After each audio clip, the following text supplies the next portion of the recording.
dari saya itu Pak Kades bikin polybag isinya sayur-sayur, Pak. Mereka kan punya sapi nih, kotoran sapinya diolah jadi kompos, kemudian si polybagnya dikasih tanaman macem-macem lah gitu ya. Makanan pangan, cabai, bawang daun apa segala macam. Nah, terus kemudian warganya disuruh ngambilin sedikit-sedikit. Jadi misalnya cabainya 10, bawang daunnya 15, semampu mereka lah. Pokoknya tinggal ngurus aja gitu, tinggal merawat. Nah, akhirnya Pak, warga desanya kan ada hampir 700 kakak, besar sekali itu desanya. Nah, itu Pak, si kepala desa ini sampai akhirnya punya punya produk pertanian tanpa punya kebun, Pak. Jadi warganya dipersilakan silakan dipakai cabai rawitnya, bawang daunnya, sawinya, pakcoy silakan dimakan, sisanya saya jual ke saya katanya kata Pak Kades. Nanti saya tukar dengan voucher listrik pulsa listrik gitu ya. Gitu. Nah, itu berhasil di Sukabumi, Pak. Jadi CSA namanya, Community Support Agriculture, Pak. Jadi kayaknya keren banget nih kalau bapak-bapak bisa melaksanakan itu gitu. Kalau bisa di itu Pak, di halaman, jangan di polybag, nanti kesannya oh ini hanya di polybag begitu Pak. Oh iya, enggak, ini mah saya cerita proyek kami gitu, proyek saya. Ya. Proyek saya kemarin yang menurut saya lumayan berhasil menyelesaikan masalah stunting adalah kayak itu gitu, maksud saya gitu Pak. Lalu juga dianjurkan supaya sering ke posyandu atau posyandunya jemput bola Pak. Jadi kepala desanya dikasih tahu siapa-siapa yang punya anak balita itu tidak lagi ke posyandu, kan masih dilarang kumpul-kumpul. Tapi posyandunya bawa timbangan dan lain-lain menjemput ke rumah-rumahnya. Oh iya, ini tidak bahaya. Pak Kadesnya sama PKK Pak. Ya. PKK bekerja sama dan akhirnya itulah. Betul. Kadesnya harus manfaatkan PKK-nya, hidupkan kembali ya. PKK-nya yang gerak gitu Pak. Tapi kemarin lumayan ini berhasil gitu, lumayan sukses gitu. Cuma itu Pak, begitu ganti Kades, ganti project, ganti program. Kalau Bapak punya beberapa foto, 2-3 foto, lalu nama Kadesnya nanti disampaikan ke Mas Fajar, nanti saya siarkan lebih lanjut ke itu siaran virtual Pak. Aduh, ya nanti saya cari dulu. Ini lagi ada masalah sama laptop saya Pak, mohon maaf. Ini juga beberapa file saya nanti mau minta tolong Mas Fajar untuk yang Mas Fajar nge-share. Kemarin yang saya share aja hilang Pak di sini. Waduh. Tapi kemarin udah berhasil Mas Fajar, walaupun ya suaranya kekecilan, jadi di silent aja.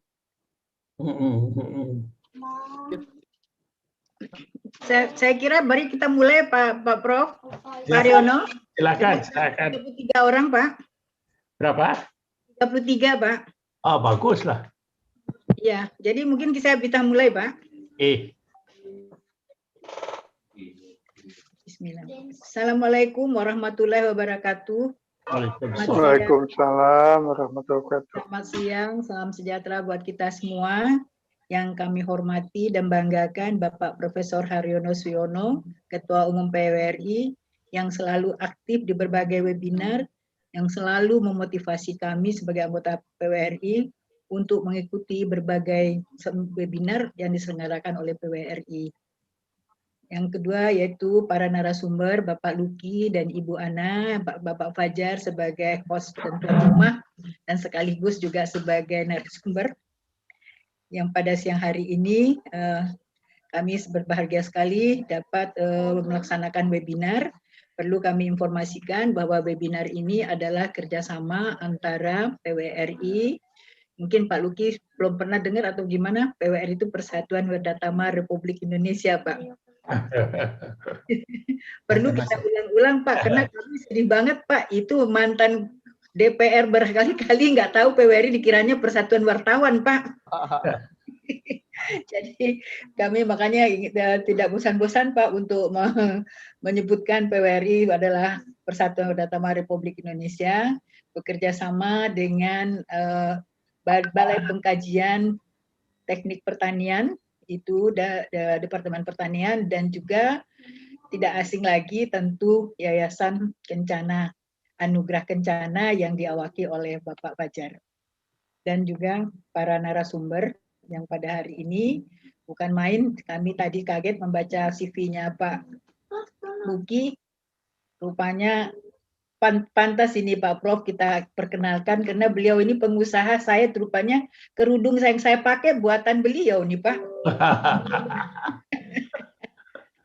Pemilik brandnya Zoya Kerudung Pak ini. Jadi saya pikir waduh ini multitasking betul Pak ininya Pak Luki ini. Jadi barangkali mungkin sangat bermanfaat juga bagi kita PWRI yang sudah pensiunan ini. Dan pada hari ini kita merupakan kelanjutan, jadi webinar 2 minggu sekali dilaksanakan kerjasama tadi yang selalu diikuti oleh peserta seluruh Indonesia. Sekarang oleh PWRI, tapi juga berbagai kalangan, karena kami sengaja webinar ini kami buka kesempatan kepada kewani dan juga ibu-ibu kertas seluruh Indonesia. Jadi pada hari ini topiknya adalah membuat pestisida organik dan isoenzim. Jadi mungkin ini tadi sudah dibahas juga oleh Pak Luki sedikit, kita dengar bagaimana membuat pupuk ya. Jadi tidak ada yang tidak bermanfaat ternyata hasil-hasil limbah kita. Oleh sebab itu kami tidak ingin berpanjang lebar, pada siang ini kita akan mendapat penjelasan tentang pembuatan pestisida dari 3 orang pembicara. Yang pertama tentu tidak lain adalah Bapak Fajar, yang kedua adalah Bapak Luki Lambang Santoso, yang ketiga adalah Ibu Dr. Ana Veronica Sindra Irawati dari Balai Pengkajian Teknologi Pertanian. Kepada Bapak-Bapak ini akan diberikan waktu 30 menit, dan akhir daripada webinar kami undang para peserta untuk menyampaikan pertanyaan yang ditujukan kepada masing-masing pembicara. Baik Bapak dan Ibu, untuk menghemat waktu kami harapkan pengarahan dari Ketua Umum PWRI Bapak Profesor Haryono Suyono. Beliau adalah mantan Kepala BKKBN yang sangat populer di zamannya, dan terakhir Menko Kesra zaman Pak Harto. Pada Bapak Profesor Haryono Suyono kami persilakan. Monggo Pak. Terima kasih.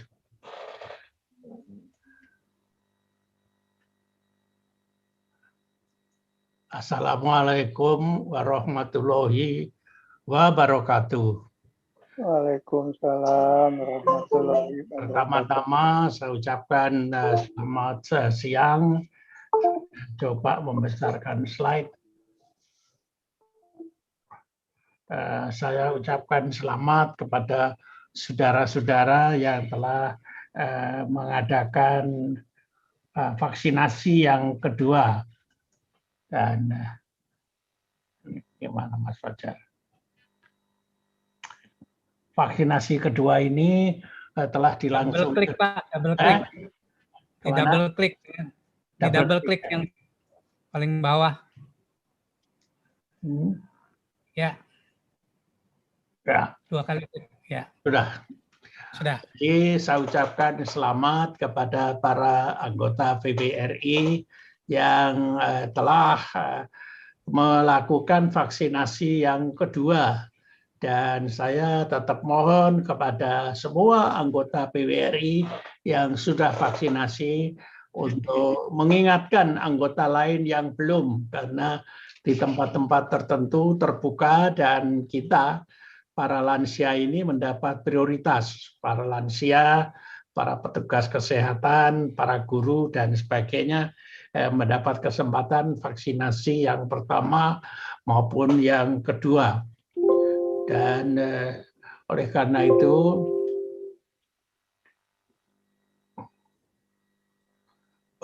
itu biarpun sudah mendapatkan vaksinasi yang kedua, saya tetap minta dan menganjurkan kepada saudara-saudara sekalian untuk tetap hati-hati, tetap waspada, karena vaksinasi ini adalah rangsangan untuk tumbuhnya.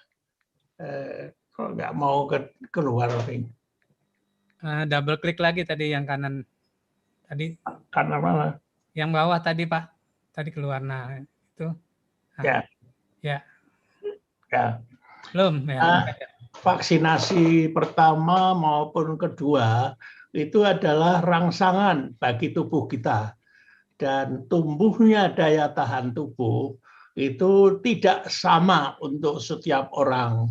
Ada yang cepat sekali, ada yang lambat sekali, bahkan ada yang gagal. Oleh karena itu kita harus tetap waspada. Biarpun ini tidak banyak dipesankan kepada petugas, karena petugasnya terlalu sibuk. Tapi dari ilmu kesehatan dasar biasa, vaksinasi ini adalah rangsangan. Jadi semacam pupuk di kebun bergizi kita, semacam siraman air dan sebagainya. Kalau vaksinasi ini tidak ada pada lahan yang cepat memberikan pertumbuhan kepada daya tahan tubuh, kita tetap tidak mempunyai daya tahan. Sehingga prinsip disiplin tinggi menggunakan protokol kesehatan bagi saudara-saudara yang sudah vaksinasi pertama maupun vaksinasi kedua tetap harus kita perhatikan. Oleh karena itu, saya minta, inilah gambaran, saya ulang-ulang, karena untuk menyadarkan kita semua bahwa pada anak-anak muda sampai umur 60 tahun, itu kecil risikonya terkena COVID. Kenapa? Mungkin seseorang yang muda itu terkena COVID, tapi karena daya tahannya tinggi, jadi COVID-nya tidak berpengaruh pada dirinya. Tapi dia menjadi istilahnya itu karier, pembawa virus. Jadi anak-anak muda itu yang belum dicek apakah membawa atau tidak membawa, kemungkinan membawa virus. Tapi karena daya tahannya kuat, dia tidak mendapatkan akibat apa-apa. Tetapi setelah usia kita 60 tahun, lebih-lebih 60 sampai 70 tahun, risikonya meningkat. Pada usia 70 tahun ke atas,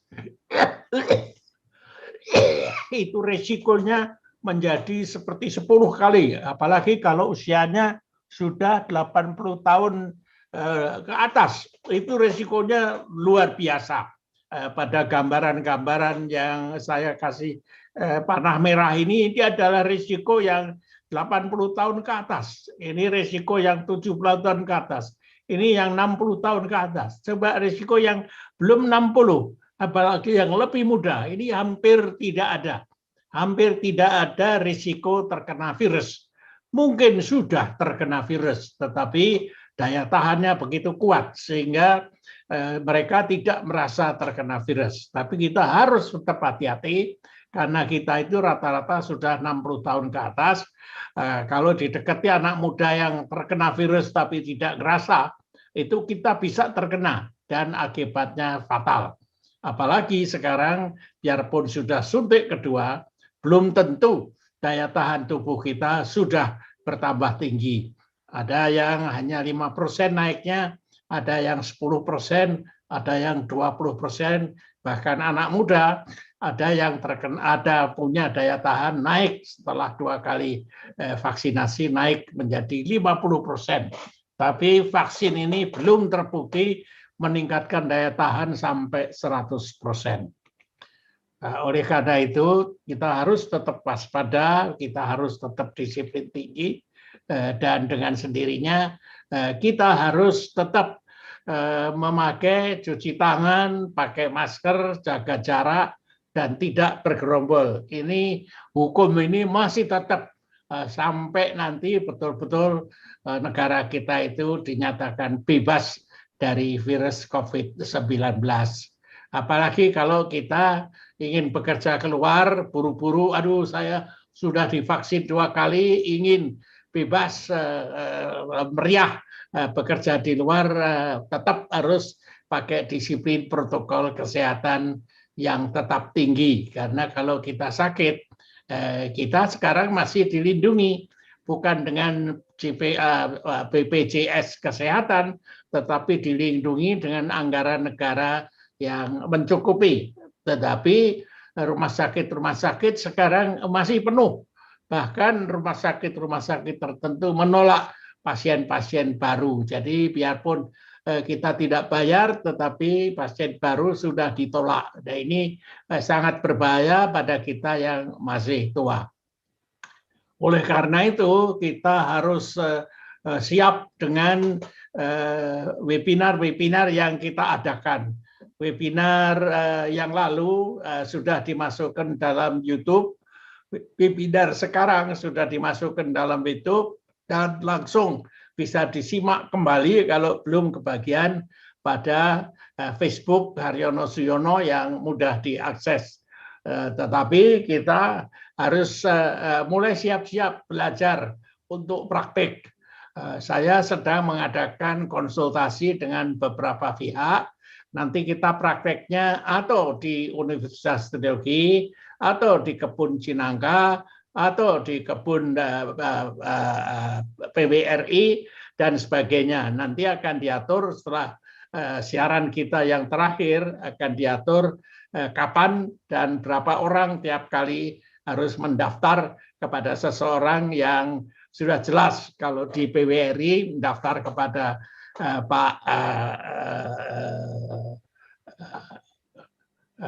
daftar kepada tim yang telah disusun oleh Sekjen Pak Derajat misalnya. Jadi pada acara kita yang akan datang, Bu Masni, kita akan mengumumkan pendaftaran tempat praktek, sehingga kita juga harus mulai sekarang juga mulai bersihkan halaman rumah, dan mulai siap-siap mencangkul halaman rumah, sehingga tanahnya belum praktek penuh, tetapi mulai dicangkul-cangkul sambil menunggu buka puasa, karena Lebaran masih seminggu lagi atau lebih. Jadi kita mulai langkah-langkah awal, dan kemudian setelah Lebaran secara bertahap kita meninjau tempat-tempat yang kita siapkan di Universitas Teknologi, di Cinangka, di PWRI, maupun mungkin tempat-tempat nanti yang ditunjuk oleh Dinas Pertanian. Di daerah, saya mohon para ketua PWRI mulai menghubungi dinas-dinas pertanian daerah, karena dinas-dinas pertanian daerah itu mempunyai tempat-tempat yang menjadi laboratorium atau tempat percobaan untuk tanaman-tanaman. Jadi saya telah minta Dirjen untuk memberi izin agar supaya anggota PWRI minimum dan masyarakat umum beramai-ramai, tapi secara berkelompok kecil, 5 orang atau 3 orang, atau barangkali sampai jumlah-jumlah yang diizinkan oleh pemerintah daerah, kita mengadakan peninjauan lapangan dan belajar di tempat-tempat yang ditunjuk tersebut. Saya kira itu saja yang ingin saya sampaikan. Saya sampaikan selamat berpuasa. Semoga webinar ini memberi manfaat. Dan saya dengar tadi salah satu pembicara kita akan memperkenalkan penggunaan katakanlah tempat-tempat tertentu. Tapi yang lebih saya anjurkan adalah penggunaan halaman rumah yang kita jadikan taman kebun bergizi yang bermanfaat. Sekali lagi, selamat webinar, semoga membawa manfaat yang besar. Terima kasih. Wassalamualaikum warahmatullahi wabarakatuh. Terima kasih kita sampaikan kepada Bapak Ketua Umum Profesor Haryono. Tadi kita sudah dimotivasi untuk memanfaatkan lahan-lahan kita. Mungkin dapat kami laporkan Bapak Ketua bahwa kebun bergizi PWRI kami sudah minta kepada koperasi supaya ini betul-betul dikelola, karena kebetulan dari Kerta daerah mau berkunjung Pak untuk meninjau.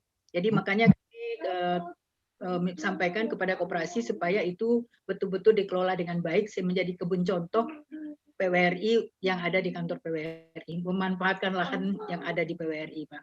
Jadi Bu barangkali Masni, kalau yang meninjau itu tidak banyak, bisa langsung dibawa ke Cinangka, itu kebunnya lebih luas sehingga variasi tanamannya juga lebih banyak begitu.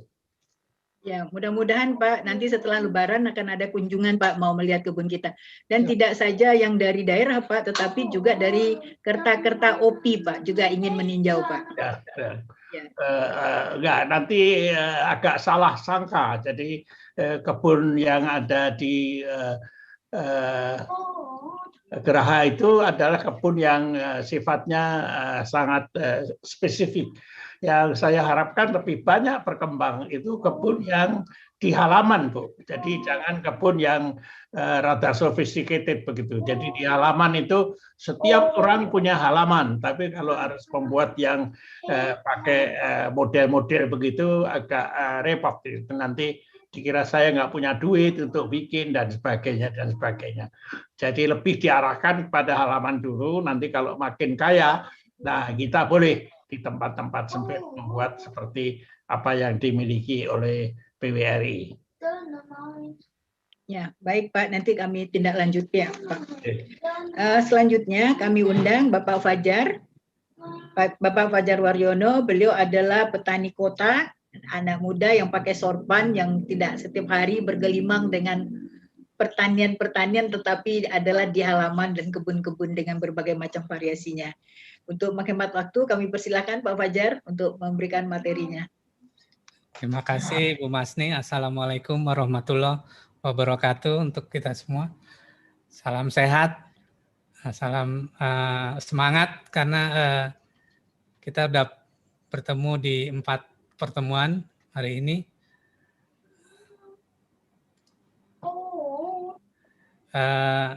Ini adalah pertemuan yang keempat. Kita akan membahas mengenai cara pembuatan pestisida. Pestisida yang kita bisa hasilkan dari kebun untuk kebun kita, dan kebun bergizi kita. Tadi Profesor Haryono Siono telah menyampaikan kita diminta untuk membuat kebun di halaman. Di pertemuan-pertemuan yang lalu kita sudah membahas mengenai apa yang bisa ditanam di halaman kebun tersebut dengan cara yang paling sederhana sampai yang sophisticated. Jadi nanti pilihannya adalah pada para pensiunan ini mau milih kebun yang seperti apa dengan melihat kondisi yang ada di halaman. Dengan kita mulai menanam, biasanya akan timbul masalah karena hama, serangan hama. Oleh sebab itu, setelah kita ngomong mengenai media tanam, setelah kita ngomong mengenai pembuatan mol, sekarang kita adalah membahas mengenai pembuatan pestisida. Saya akan share screen. Assalamualaikum warahmatullahi wabarakatuh. Sekarang posisi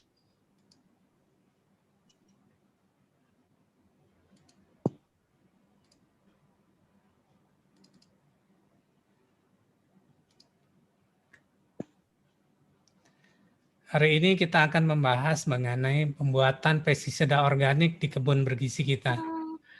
Ada perbedaan antara pestisida organik dengan pestisida kimia, yaitu pestisida organik ini yang residunya cepat terurai karena dia dibuat dengan bahan-bahan organik.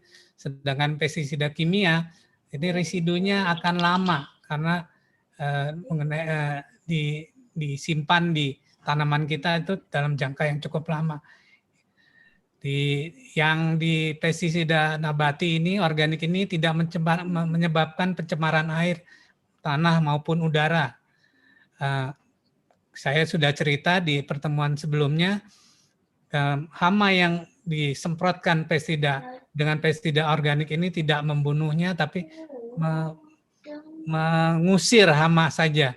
Jadi tidak memusnahkan sehingga ekosistem tetap terjaga. tidak juga menimbulkan kekebalan karena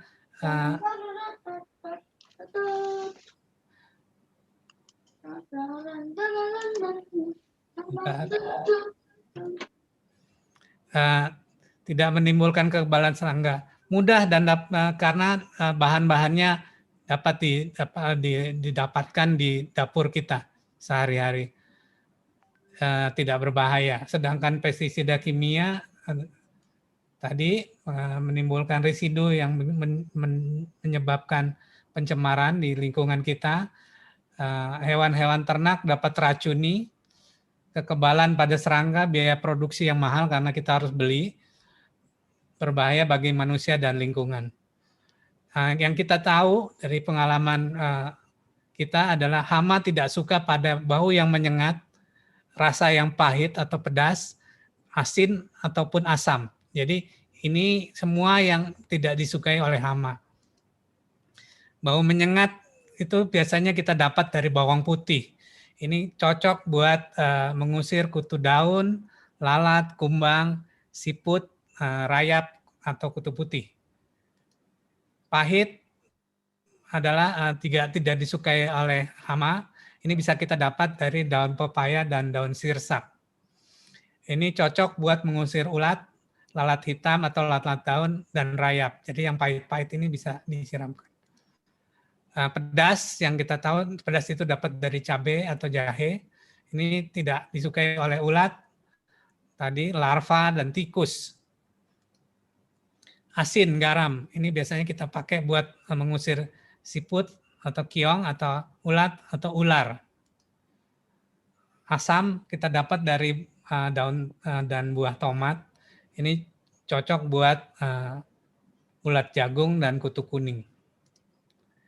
Pestisida organik ini kita buat gampang sekali. Bahan-bahan yang diperlukan adalah bawang putih 1 ons, kunyit 1 ons, lengkuas 3 ons, 3 batang serai, merica secukupnya. Ini biasa kita dapetin di dapur. Ibu-ibu dan bapak-bapak biasanya punya ini semua.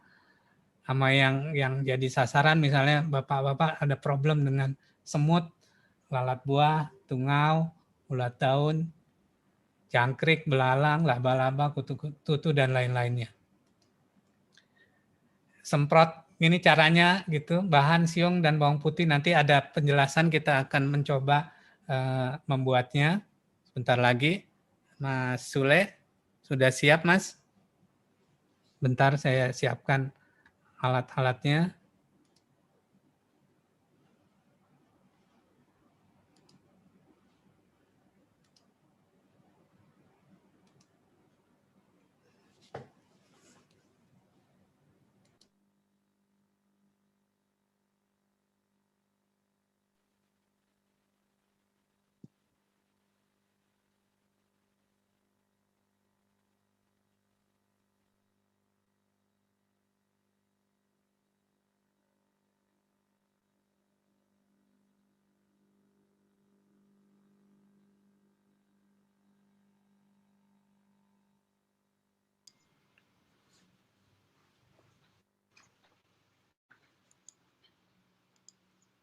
Ini Mas Sule kita yang biasa membantu kita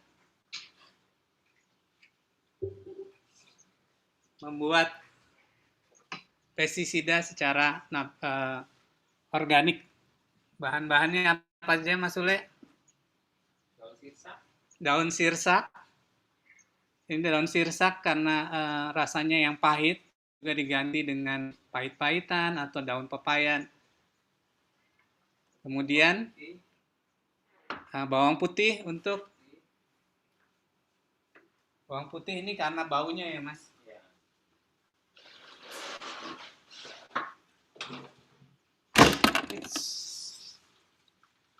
Oke.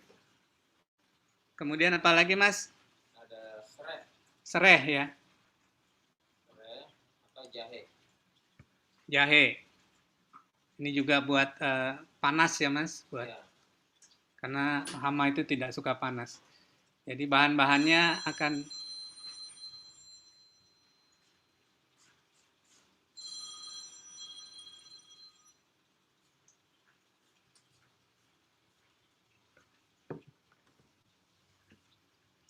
dipotong halus supaya mudah waktu di blender. Kita menggunakan blender biasa juga bisa ditumbuk halus. Hindi ano may gambar. Yes, sir. Nang di. Iya, gitu.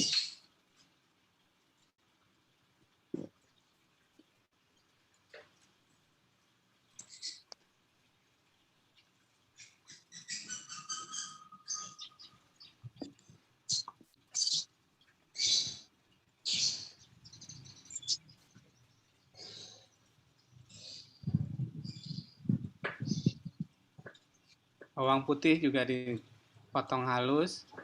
Ini memudahkan kita supaya blendernya bekerjanya tidak terlalu keras.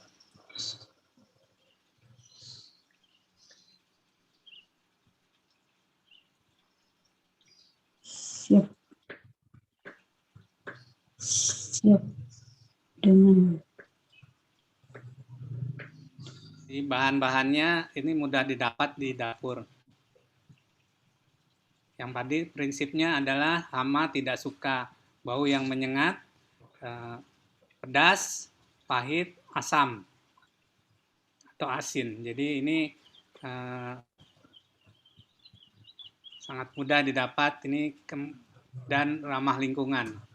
Tidak beracun pada kita sebagai petaninya.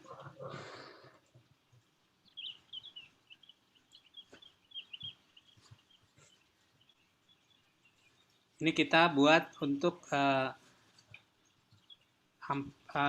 istilahnya pestisida yang bisa dipakai dari segala jenis hama. Jadi yang umum biasa kita dapat hama yang ada di sekitar kita yang suka mengganggu kebun kita.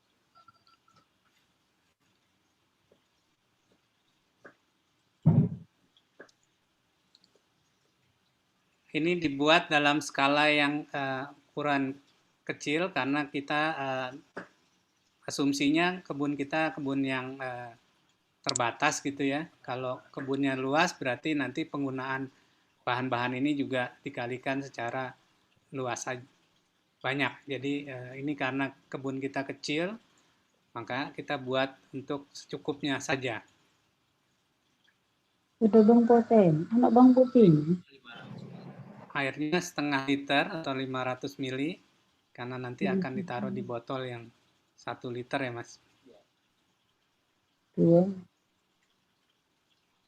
Kita tambahkan molase, itu molase nanti belakangan ya. Ini di blender dulu halus.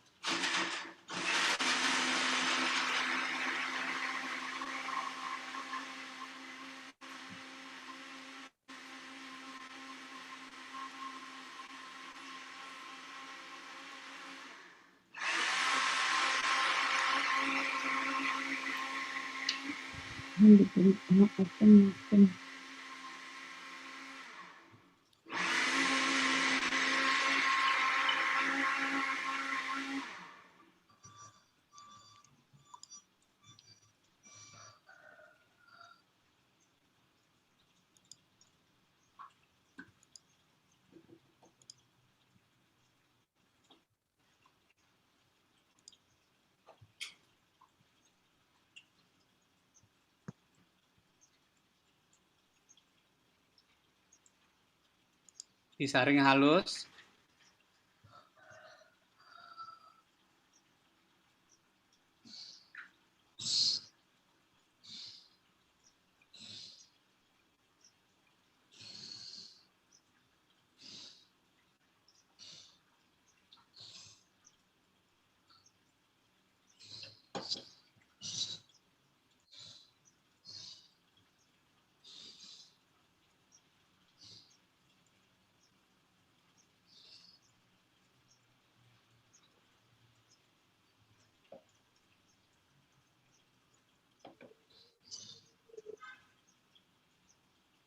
karena kita organik, maka kita tidak menggunakan sabun. Biasanya orang pakai sabun, tapi kita tidak menggunakan sabun.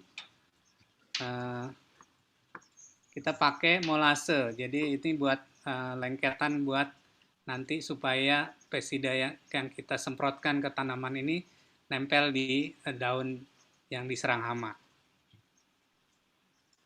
Biasanya orang pakai sabun, tapi kita tidak menggunakan sabun. Institusi apa ya? Kon jawab bicara. Kak Enola.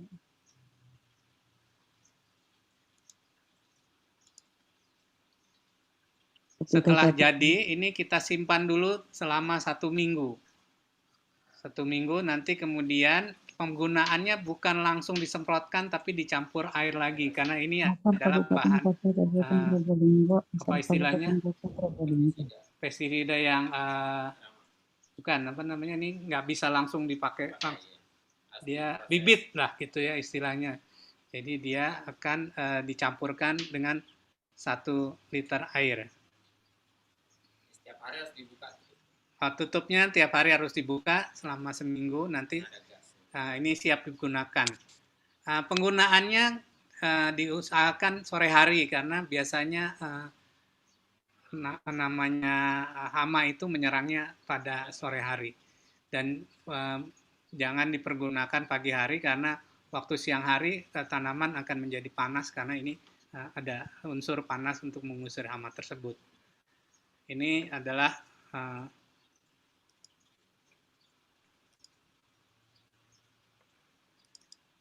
kita lanjutkan.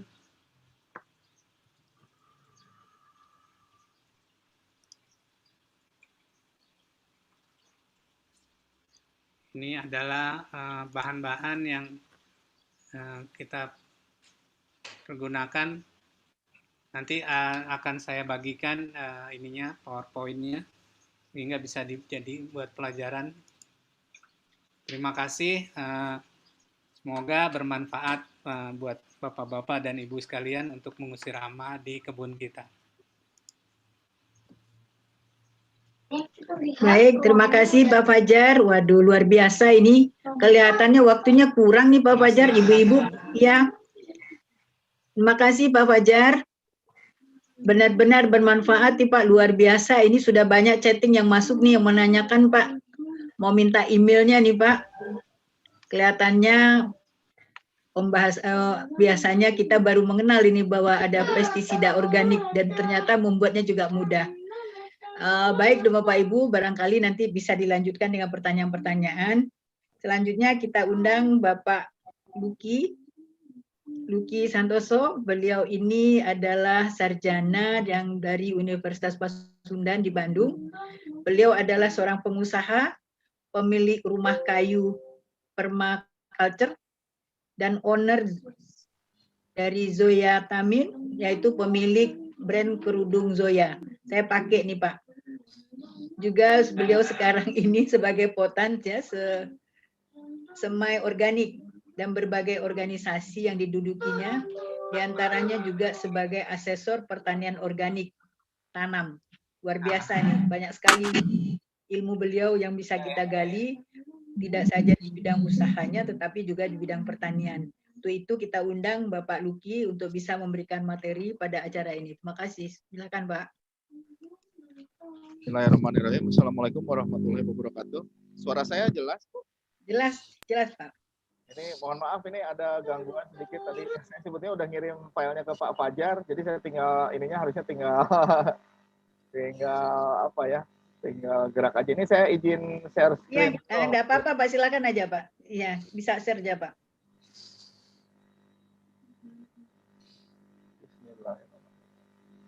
Udah kelihatan ya? Sudah Pak, sudah. Terima kasih atas kesempatannya saya diizinkan untuk cerita soal EcoNG. Ini cairan yang juga manfaat, buatnya mudah, dari sampah tapi harum sekali. Nanti kita lihat sendiri. Ya tadi udah diperkenalkan, nama saya Luki Lambang Santoso, saya petani sayur organik, founder Rumah Kayu Permaculture. Saya juga asesor pertanian organik. sebelum saya cerita lebih jauh, Bapak Ibu semua, saya juga punya amanah dari Allah, sebuah penyakit namanya lupus. Saya penyandang lupus. Jadi pada tanggal 10 Mei ini kami akan memperingati Hari Lupus Internasional. Lupus adalah suatu penyakit autoimun di mana imunitas tubuh menyerang tubuh saya. Kalau saya yang diserang darah, jadi darah saya lebih encer dibanding yang lain, sehingga tidak bisa membawa nutrisi dan oksigen ke otak. Jadi itu juga yang menyebabkan darah saya bisa rembes ke otak. Jadi sebagian darah rembes ke otak, kalau orang Sunda bilangnya marus ya gitu, itu akhirnya saya stroke. Saya mengalami stroke ringan itu berulang 10 kali. Kemudian berkat menggunakan atau mengkonsumsi atau menjadi petani organik. Jadi gini intinya, saya adalah petani organik yang berjualan sayur juga ya. Jadi saya yang membuktikan bahwa bukan cuma sayur, buah, atau ternaknya, atau ikannya gitu ya yang sehat, petaninya juga sehat. Saya sudah bisa naik motor lagi. 2017 saya diperiksa oleh Profesor Tamrin dari Rumah Sakit Advent di Jalan Ciamplas, Bandung. Saya dinyatakan sudah impoten, sudah tidak bisa punya anak. Saya sekarang punya bayi 2 tahun. Jadi atas izin Allah, saya masih dikasih rezeki. Tapi ikhtiarnya saya menggunakan sayur organik sebagai jalan ikhtiar gitu. Saya makannya makan sehat sekarang. Jadi petani organik itu tidak terpapar sama residu kimia. Masuk ekoenzim ditemukan oleh seorang Profesor Rasukon Ponpampong. Beliau adalah Ketua Asosiasi Pertanian Organik Thailand yang kemudian mendirikan Health Farming. Dan ini adalah bla-bla-blanya. Saya percepat aja biar nanti langsung ke materi. Saya mendapat sertifikasi mengajar ekoenzim.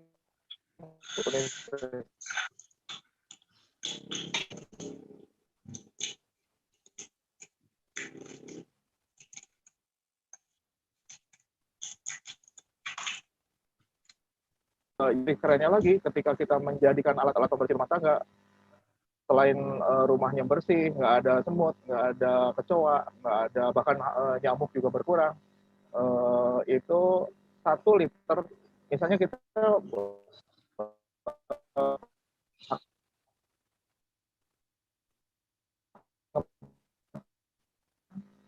itu akan menjernihkan 1000 liter air selokannya, gitu ya. Ini keren banget gitu. Jadi dari sampah harum dan ternyata membantu menjernihkan sungai-sungai gitu ya. Karena ada enzim-enzim ininya, ada ribuan enzim yang terdapat di ekoenzim itu dan juga terdapat probiotik. Ya, kemudian manfaat yang lain ini bisa jadi pupuk, nanti jadi aktivator kompos misalnya ya, di komposter bisa jadi herbisida, pestisida alami, bisa kemudian di bawah di sebelah kiri bisa untuk kesehatan, nanti saya ceritain sedikit. Kemudian untuk memandikan hewan ya, hewan peliharaan, dan untuk filter udara.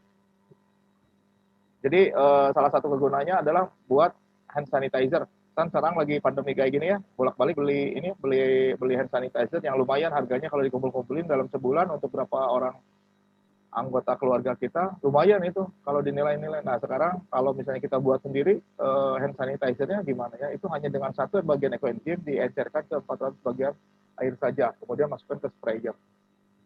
Kemudian ternyata kalau kita membuka tutupnya ekoenzim itu akan ada bau harum yang keluar, itu adalah ozon. Nanti saya cerita sedikit ceritanya. Ini videonya.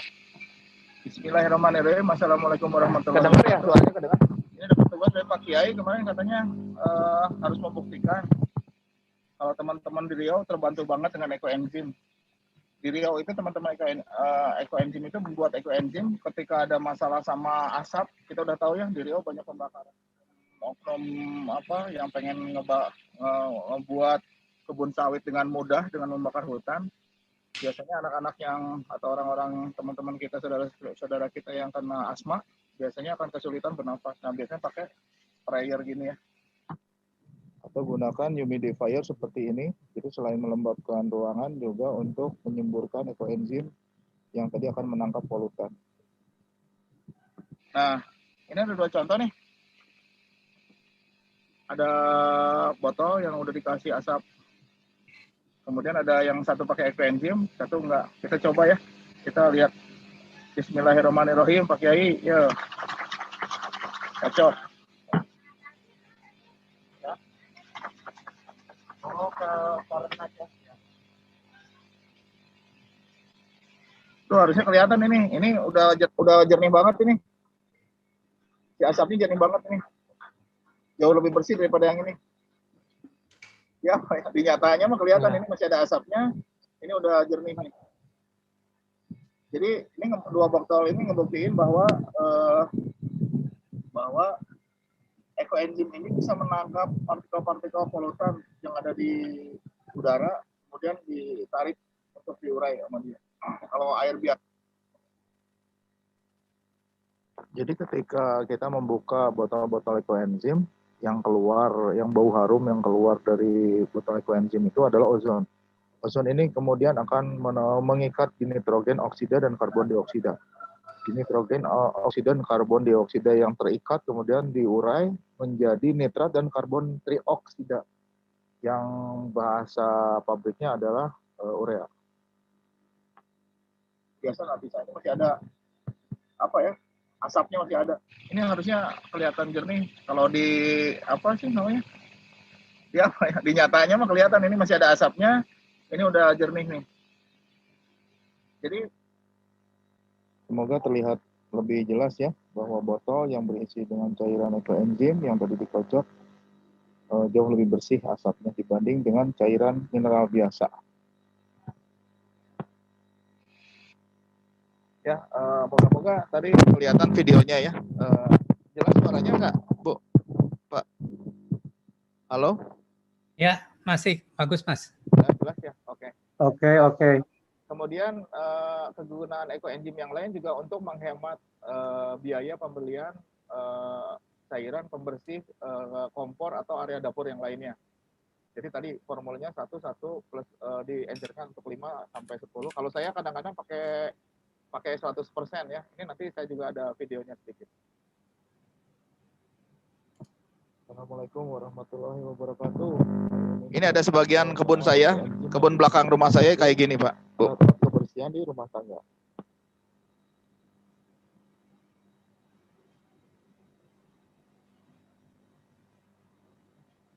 Alhamdulillah. Ini yang keran. Jadi kinclong lagi. Tadi lupa. Ini yang sebelumnya ini pisan, kudil pisan, tapi saya lupa.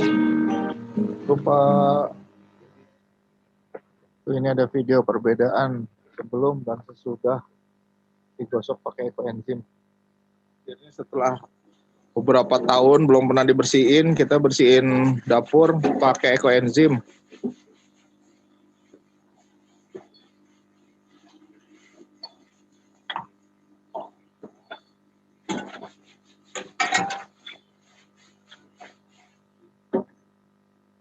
Jadi lumayan ya, lumayan kinclong ya peralatan dapur tanpa harus beli banyak obat-obatan kimia. Ini enzim lipasenya di ekoenzim ini menghancurkan lemak. Jadi meja-meja bersih. Ini juga kayu-kayu ini juga bersih. Enzim lipasenya yang kerja nih. Enzim itu punya banyak ratusan enzim. Salah satu enzim yang saya hafal itu enzim lipasenya menghancurkan lemak. Terus kemudian dia juga ngusir lalat-lalatan. Lalat buah, lalat hijau itu, pokoknya lalat kotor itu hilang. Termasuk ngilangin nyamuk. Terutama kalau ekoenzimnya nanti di ekoenzim mengusir semua jenis lalat. Kalau digunakan untuk jadi obat pel, ekoenzim yang dibuang ke sungai, 1 liter ekoenzim akan membersihkan 1000 liter air sungai. Ini contohnya. Itu terjadi karena enzim-enzim yang super itu memecahkan lemak dan kotoran. Dan ini contohnya ketika botol, sebelah kiri oli sama air, sebelah tengahnya oli, air sama sabun cuci, sebelah kanan ditambah dengan ekoenzim. Kelihatan air, oli, dan sabun cuci itu berlarut. Itu makanya ekoenzim juga bisa digunakan untuk saluran-saluran yang mampet. Segitu dulu teman-teman. Jadi tadi moga-moga videonya dengar ya, bisa terlihat dengan baik gitu. Ini kemudian adalah yang kegunaan ekoenzim berikutnya adalah untuk membersihkan pestisida, insektisida, dan herbisida pada permukaan buah dan sayuran. Jadi kalau misalnya kita ragu nih beli sayurnya dari mana, dari apa, si permukaannya itu kan banyak yang caranya katanya pakai misalnya cuka apel, pakai maaf ya ada merek-merek sabun cuci tertentu yang bisa nyuci sayuran dan buah, tapi ini kita pakai ekoenzim aja. Si permukaannya itu bisa lumayan hilang, lumayan mengurangi pestisida. Kalau dalamnya sayur, dalamnya buah ya misalnya pestisida residunya udah masuk ke dalam ke dalam sayuran atau ke dalam buah ya nggak bisa kita apa-apain. Tapi ininya sederhana banget, pakai satu tutup botol dengan satu baskom ya. Jadi hanya sedikit banget direndam 40 menit agar itunya yang di permukaan, pestisida yang di permukaannya bisa terlarut. Tapi tetap aja yang paling bagus ya pasti ya sayuran-sayurannya dari Pak Fajar yang organik gitu. Ini hanya lumayan mengurangi residu kimia pada sayuran-sayuran yang kurang jelas waktu diprosesnya. Kemudian kegunaan yang lain adalah membersihkan hewan peliharaan. Itu cuma satu bagian ekoenzim diencerkan ke 5 atau 10 bagian ekoenzim yang air bersih. Satu bagian ekoenzim diencerkan ke 5 sampai 10 bagian air biasa untuk memandikan. Nanti si bau hewannya, misalnya kucing saya tuh kan suka bau sebetulnya ya. Itu baunya jadi enak. Kemudian ininya gatal-gatalnya, dia suka garuk-garuk, suka ada kayak jamur-jamur, ada rotoknya hilang gitu. Itu parasit-parasitnya hilang, penyakit kulitnya hilang, sama kutunya hilang. Kutunya nggak suka di situ. Nah, ini untuk mencuci pakaian. Mencuci pakaian itu sebetulnya dengan ditambahkan satu bagian ekoenzim kepada satu bagian sabun yang diencerkan ke 500 atau 1000 bagian air, itu akan mempercepat menghilangkan noda-noda pada pakaian dan mempertahankan warna kain. Beberapa teman menggunakan sabunnya itu menggunakan lerak. Jadi ada beberapa teman, termasuk istri saya juga kalau nyuci suka iritasi, suka gatal. Jadi kami menggunakan lerak sebagai pengganti sabun. Lerak itu dipakai di daerah Jawa Tengah, Jawa Timur untuk membersihkan, mencuci batik ya. Sama fungsinya mempercepat menghilangkan noda-noda kotoran dan menjaga warna kain, terutama warna kain batik. Jadi saya lupa linknya, tapi ada sebuah laundry yang sudah menggunakan ekoenzim ini dengan menggunakan lerak. Jadi biaya beli sabunnya itu seolah-olah dia konversikan ke biaya beli lerak. Itu jadi jauh lebih murah. Sudah biayanya murah. Kemudian dari pemerintah kota setempat beliau mendapat award karena bisa membantu menjernihkan air-air selokan yang ada di daerah dia sekalian gitu.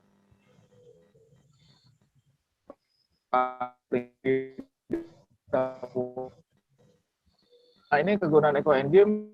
Ekoenzim sebetulnya tidak boleh ketelan, Bapak Ibu, Mas Mbak semua. Yang bisa ditelan itu khusus namanya klasik enzim, itu buatnya pakai madu, pakai buah-buahan organik. Itu lain lagi ceritanya, nanti ada sesi lain mungkin ya dari Moporina. Tapi ekoenzim sendiri tidak boleh ditelan. Tapi kalau untuk dikumur saja bisa. Jadi kalau kita kumur-kumur dan sikat gigi dengan menggunakan cairan ekoenzim dengan formula dengan formula ini 1 ml dengan setengah gelas hangat ya air gitu. Kita akan bau mulut akan segar dan mencegah pendarahan gusi dan sariawan, bahkan mengobati sakit gigi.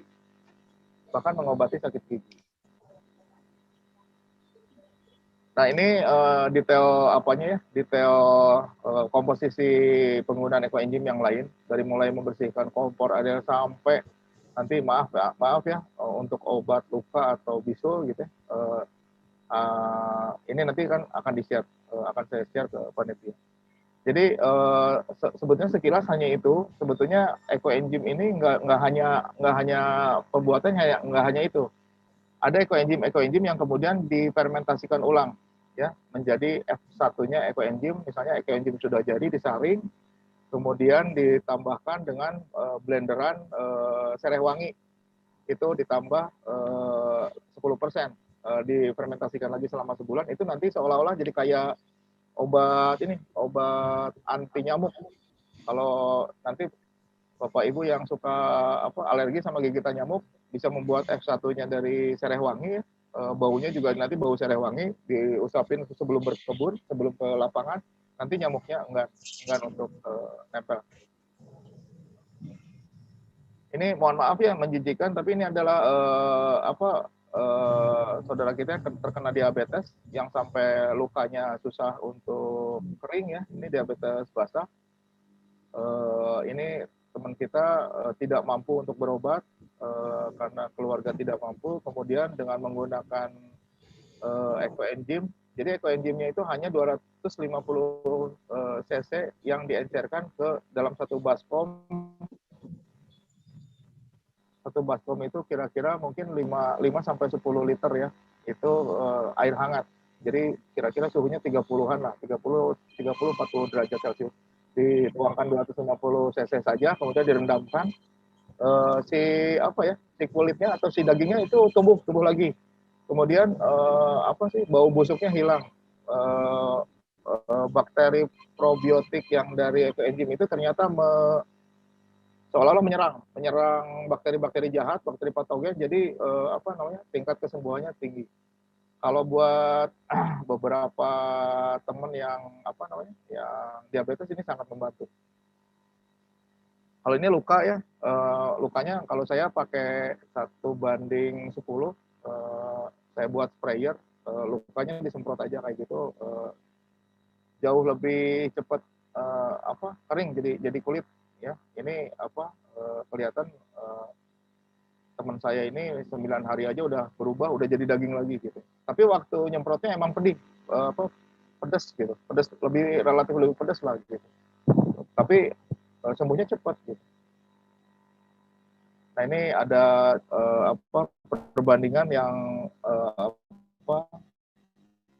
pupuk yang dicampur dengan ekoenzim. Jadi ternyata menurut beberapa ahli itu ekoenzim ini kan isinya selain enzim-enzim juga adalah probiotik ya. Probiotik ini, bakteri baik ini ternyata membantu menguraikan sampah-sampah di tanah jauh lebih cepat. Kemudian juga membantu mengurai beberapa jenis residu kimia sintetis di tanah. Jadi kelihatan bedanya yang hanya pakai pupuk sintetis, yang di sebelah kanan itu ditambah dengan ekoenzim. Masih belum organik, mohon maaf. Ini kalau cara saya mirip sama Pak Fajar, tapi beda-beda perbaiki.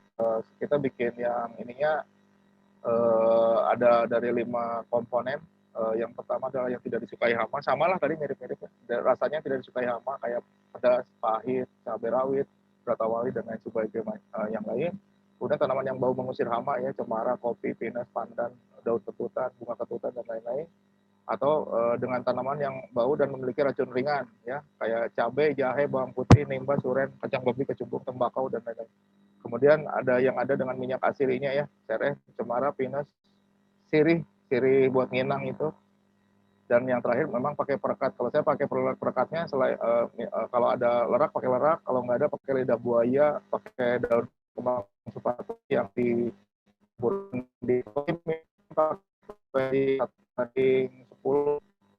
diencerkan banding 10, tapi kalau saya di fermentasinya 24 jam. Besok sudah bisa diencerkan 1:100 untuk semprot. Untuk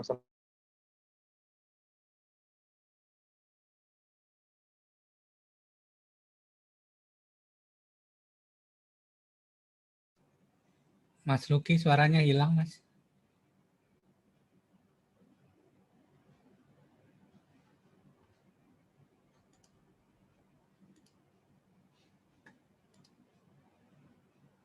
Mas, sinyal kali putus ya?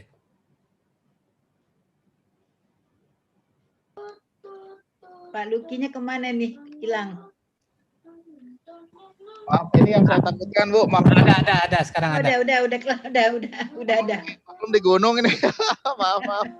Mohon maaf Bapak Ibu. Aduh, maklum di gunung ini jadi sinyalnya. Sinyalnya ini ya, Pak. Sinyalnya di gunung cuma 9 Mbps ini, aduh. Kalau kata orang Sunda, sakir ge uyuhan. Segini juga udah beruntung. Mohon maaf. Tapi tadi sempat ya hanya keputusnya hanya di sini ya? Iya, sedikit kok, Pak.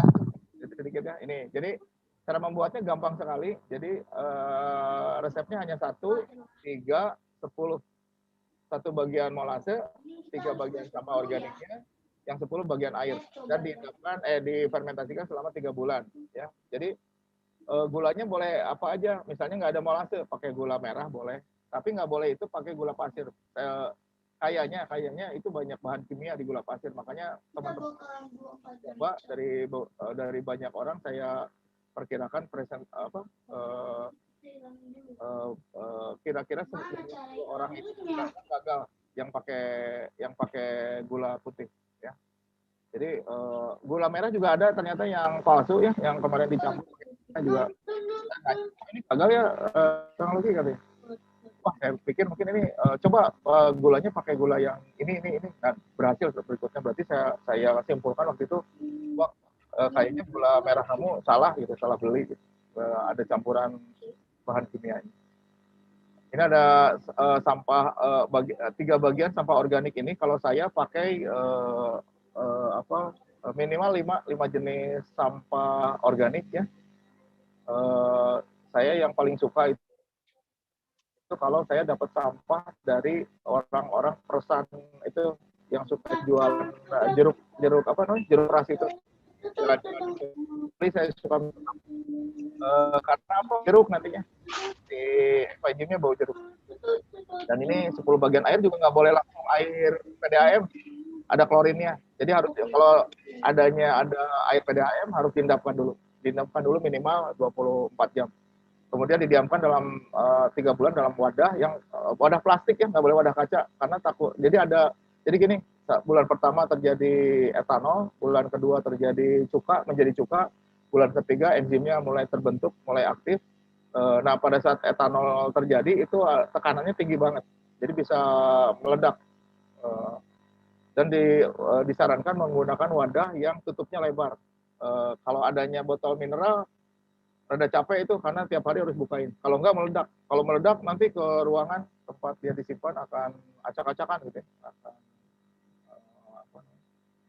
Ya jadi masalah. Ini hanya mengingatkan lagi ya. Itu jadi gulanya itu bukan 1 liter tapi 1 kilo ya. Hanya mengingatkan itu. Sisa buahnya 3 kilo misalnya gitu ya. Jadi pakai berat. Ukurannya berat bukan volume. Kalau air kan 1:1 yang berat jenisnya 1, jadi air sih memang kalau 10 kilo pasti 10 liter. Nanti saya akan sharing lagi video, minta izin sharing video. Ini videonya banyak banget, tapi kayaknya nggak akan sempat semua diputarkan. Ini izin memutarkan walaupun ini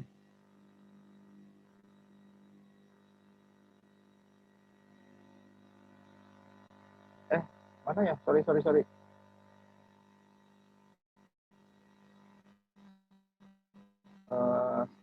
share dulu. Gimana sih caranya? Maaf.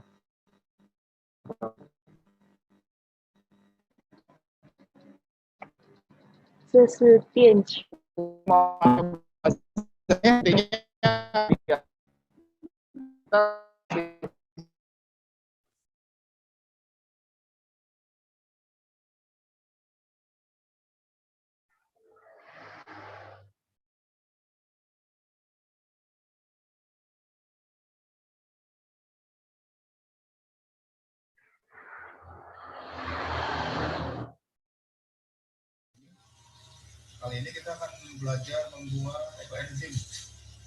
Ekoenzim atau membuat Suaranya hilang lagi Pak Luki. ditemukan oleh Suaranya hilang lagi.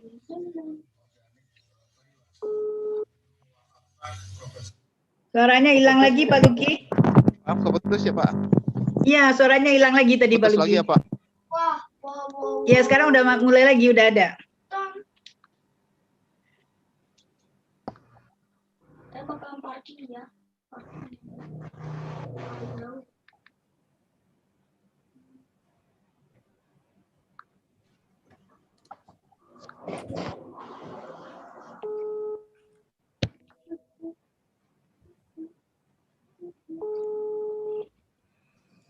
Mas Luki, saya bantu buat cara pembuatan ya.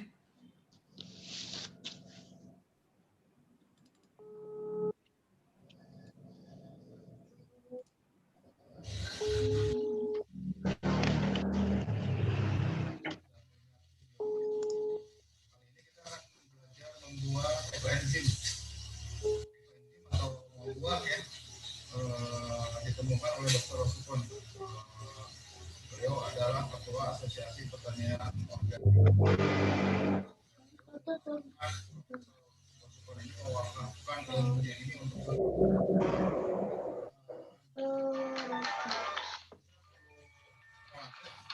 boleh molase, boleh gula, tapi nggak boleh gula pasir. Ini ada molase. Assalamualaikum Ibu. Waalaikumsalam Bu Emi. Ada air.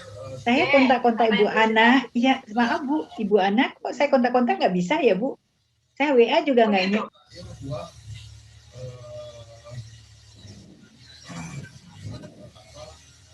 Tapi nggak boleh busuk ya, nggak boleh busuk. Ini campak gitu, nggak bisa dimakan tapi nggak boleh busuk. Jadi ingat ya, rumusnya 1, 3, 10. 1 gula, 1 molase, 3 sampahnya, 10 airnya. Jadi saya pakai ini, pakai apa? Oh itu.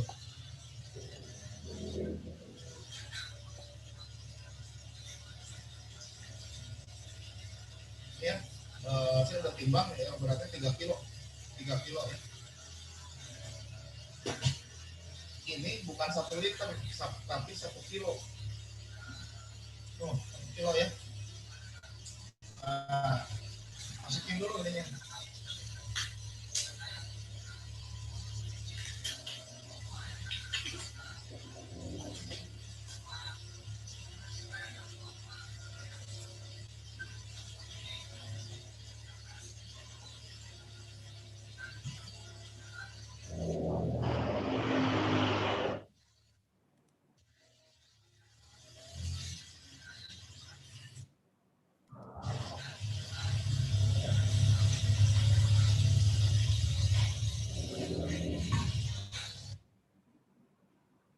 Pak Luki suaranya nggak ada.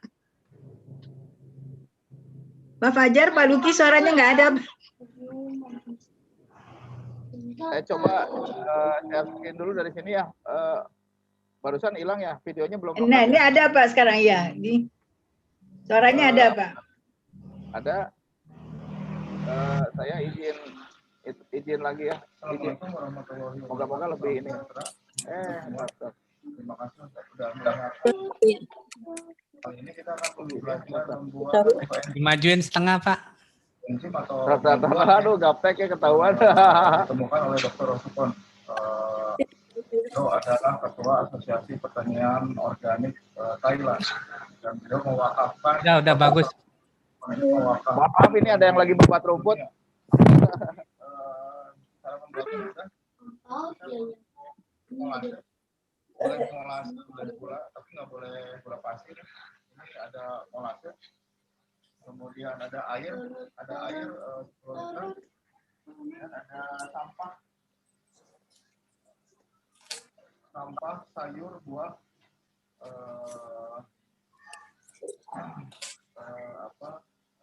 tapi nggak boleh busuk ya, nggak boleh sudah busuk. Ini sampah yang sangat bisa dimakan tapi nggak boleh yang udah busuk. Jadi ingat ya, rumusnya 1, 3, 10. 1 gula, 1 molase, 3 sampahnya, 10 airnya.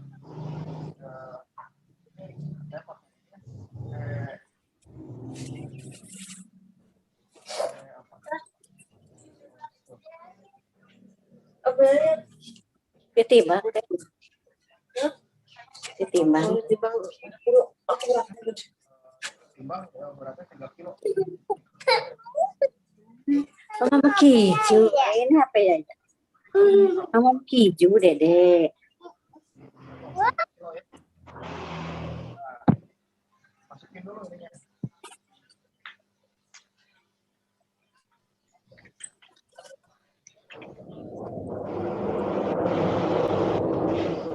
Ulah belum ditahur, ulah baru diintelkeun.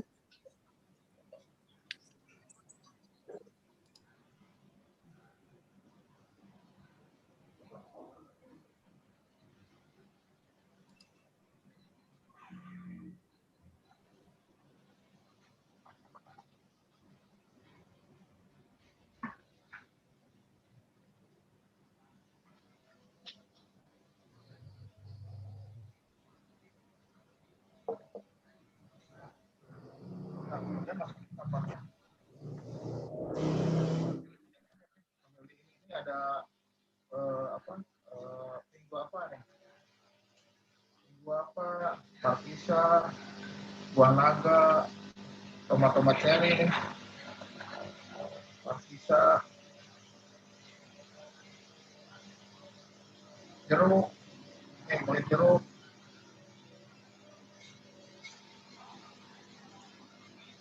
Pepaya,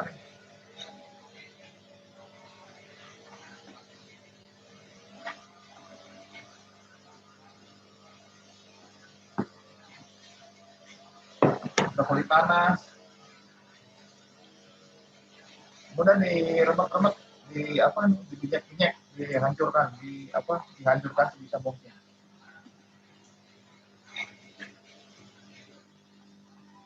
Nah, itu aja. Tutup, kemudian kasih tanggal. Yang tidak boleh dipakai kontainernya adalah kontainer kaca.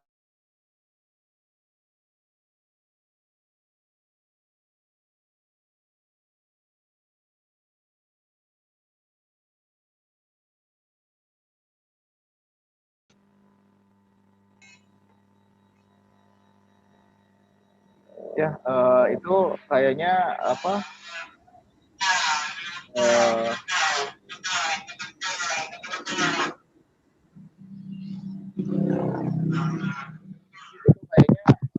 sharing saya baru Bapak Ibu semua. Terima kasih atas kesempatannya. Nanti kita lanjutkan di waktu diskusi. Mangga Mas Fajar, saya kembalikan waktu dan tempat.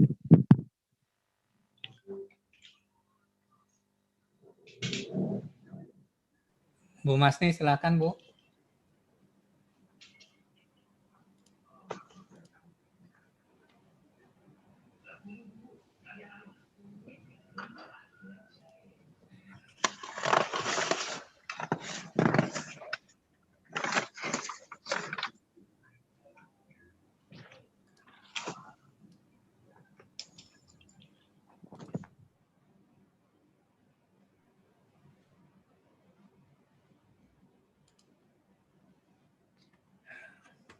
Selanjutnya Ibu Ana dari BPTP, silakan Ibu untuk.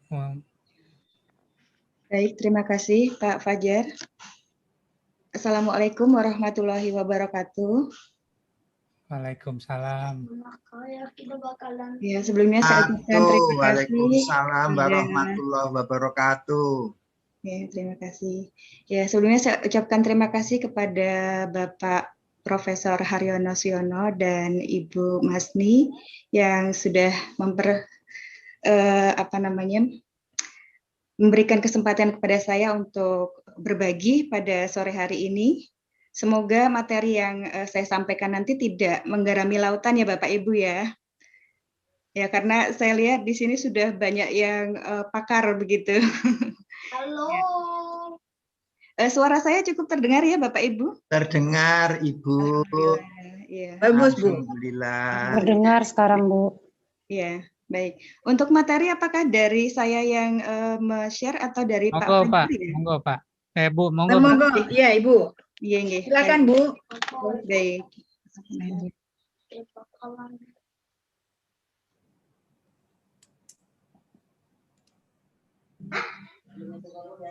Baik, apakah sudah tampak Bapak Ibu di layar? Sudah Bu. Sudah Bu. Baik.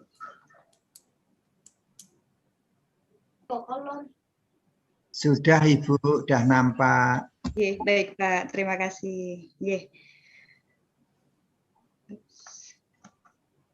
Ya, baik Bapak Ibu, ini saya kali ini akan berbagi terkait materi yang diminta dari panitia, yaitu terkait pestisida organik. Tapi sebelumnya mungkin saya perkenalkan dulu, nama saya Ana Veronica. Saya salah satu peneliti dari Badan Litbang Pertanian yang ada di Jakarta, khususnya di bidang budidaya tanaman dan spesifikasinya di proteksi tanaman. Nah, mungkin agak sedikit berbeda, sebetulnya banyak yang sama, tetapi ada beberapa yang berbeda mungkin yang ingin saya sampaikan dibanding narasumber yang sebelumnya. Jadi di sini mungkin saya akan menyampaikan pertama terkait dengan sekilas sejarah atau apa namanya. Pak Fajar, tolong dong, saya jangan di-unmute terus dong. Silakan Bu Ana, silakan Bu Ana. Baik Ibu ya. Jadi yang pertama terkait sekilas arahan kebijakan tentang perlindungan tanaman, kemudian apa itu PHT, kemudian apa pula itu pestisida organik, dan di mana posisi pestisida nabati dan hayati. Nah, mungkin kurang lebihnya seperti itu nanti isi materi saya. Nah, yang pertama terkait dengan sekilas arahan kebijakan perlindungan tanaman atau biasa disebut dengan perlintan begitu untuk lebih mudahnya. Jadi sejarah perlintan ini salah satunya begitu. Ini terkait dengan laporan dari seorang ahli biologis, tapi biologinya biologi ya, yaitu Rachel Carson. Beliau dari Florida. Beliau membuat suatu buku yang berisi tentang laporan-laporan terkait fenomena dampak akibat penggunaan bahan-bahan kimia sintetik. Nah, khususnya di sini DDT yang merupakan salah satu bahan pestisida kimia sintetik ya, yang selama masa mungkin revolusi hijau ya, itu juga sangat gencar digunakan di Indonesia. Nah, kaitannya di Indonesia juga sama, sehingga dengan berbagai macam kebijakan yang akhirnya muncul, baik di dalam negeri maupun antar negara, alhamdulillah Indonesia juga memiliki beberapa kebijakan yang akhirnya dituangkan baik dalam bentuk undang-undang, peraturan pemerintah ataupun keputusan menteri. Nah, ini mulainya sejak tahun 2002, yaitu tentang sistem budidaya tanaman. Jadi di sini khususnya ditekankan mengenai pengendalian hama terpadu atau sering kita sebut dengan Nah, ini bergulir seiring berjalannya waktu. Alhamdulillah di Indonesia juga sudah dikembangkan PHT ini, bahkan sekolah-sekolah lapangnya juga sudah dilaporkan memberikan kontribusi yang nyata, tetapi memang seiringnya berjalan waktu, mungkin juga terkait beberapa persoalan, salah satunya ekonomi juga, sehingga SLPHT ataupun ilmu tentang PHT ini agak sedikit kemudian mulai ditinggalkan lagi. Nah, namun beberapa tahun terakhir ternyata ini alhamdulillah sudah mulai dimunculkan lagi dengan berbagai gerakan pertanian organik begitu, yang merupakan dasar dari dasar dari atau payung besar dari penggunaan PHT. Nah, salah satu puncaknya yaitu pada 2 tahun yang lalu ya, sebelum pandemi, persis sebelum pandemi, ini diadakan peringatan 30 tahun PHT, yaitu untuk mengevaluasi perjalanan pelaksanaan program PHT secara nasional ini bagaimana di Indonesia. Dan alhamdulillah untuk sejauh ini tetap diputuskan bahwa PHT ini merupakan suatu cara yang tetap menjadi prinsip dan pedoman untuk penanganan OPT yang ramah lingkungan. Jadi masih dipilih dan masih dikategorikan menguntungkan, serta secara sosial budaya juga masih dapat diterima oleh masyarakat. Dan yang pasti juga berkontribusi nyata dalam mengurangi kehilangan hasil oleh tanaman ini. Nah, itu sekilas tentang perjalanan perlintan di Indonesia ya Bapak Ibu ya, ini untuk menambah informasi saja, mudah-mudahan berkenan. Nah, selanjutnya apa itu sebetulnya pengendalian hama terpadu? Mungkin Bapak Ibu ada yang sudah mengetahui, khususnya mungkin tadi saya lihat ada dari petugas POPT ya, kalau nggak salah ada beberapa, pasti ini sudah tidak asing lagi. Jadi PHT ini sebetulnya merupakan suatu pengendalian organisme pengganggu tanaman atau hama dalam tanda kutip ya, arti luas begitu, dengan melibatkan berbagai macam teknik pengendalian hama. Nah, ini ada saya tunjukkan di sini gambaran piramida strategi begitu ya untuk PHT ini. Jadi mengapa ini kok dibentuk seperti piramid? Karena ini sebenarnya ada maknanya. Maknanya bahwa sebenarnya dasar utama dari PHT di sini adalah terkait dengan bagaimana kita mengelola budidaya yang benar dari awal, dari persiapan media, kemudian penyiapan bibit, kemudian bagaimana nanti cara pola tanamnya dan seterusnya. Nah, kemudian strategi yang berikutnya ini terkait dengan bagaimana kita mampu untuk konsisten gitu ya, untuk mengamati pertumbuhan tanaman sehingga apabila terjadi serangan dini oleh OPT begitu, oleh hama dan penyakit, itu dapat ditangani lebih mudah, yaitu secara fisik ataupun secara mekanik. Secara fisik atau mekanik itu misalnya dengan hanya mengambil saja, atau kemudian hanya memetik saja begitu ya, memetik bagian yang kena penyakit begitu kalau itu penyakit. Karena hama dan penyakit ini agak sedikit berbeda ya Bapak Ibu ya. Kalau hama itu disebabkan oleh organisme yang ukurannya lebih besar, biasanya oleh serangga. Nah, kalau penyakit ini penyebabnya biasanya dari mikroorganisme, jadi kayak jamur, bakteri, virus, seperti itu. Nah, kemudian untuk selanjutnya itu baru tingkatan pengendalian yang lebih tinggi lagi, tetapi ini perlu teknik khusus, yaitu pengendalian secara biologikal. Nah, ini secara biologi atau organik mungkin ya yang kita akan bicarakan banyak di sini. Lalu yang paling ujung itu adalah pengendalian secara kimiawi. Nah, kurang lebihnya seperti itu Bapak Ibu untuk pengendalian hama terpadu. Nah, sekarang bagaimana dengan pestisida organik? Tadinya mungkin saya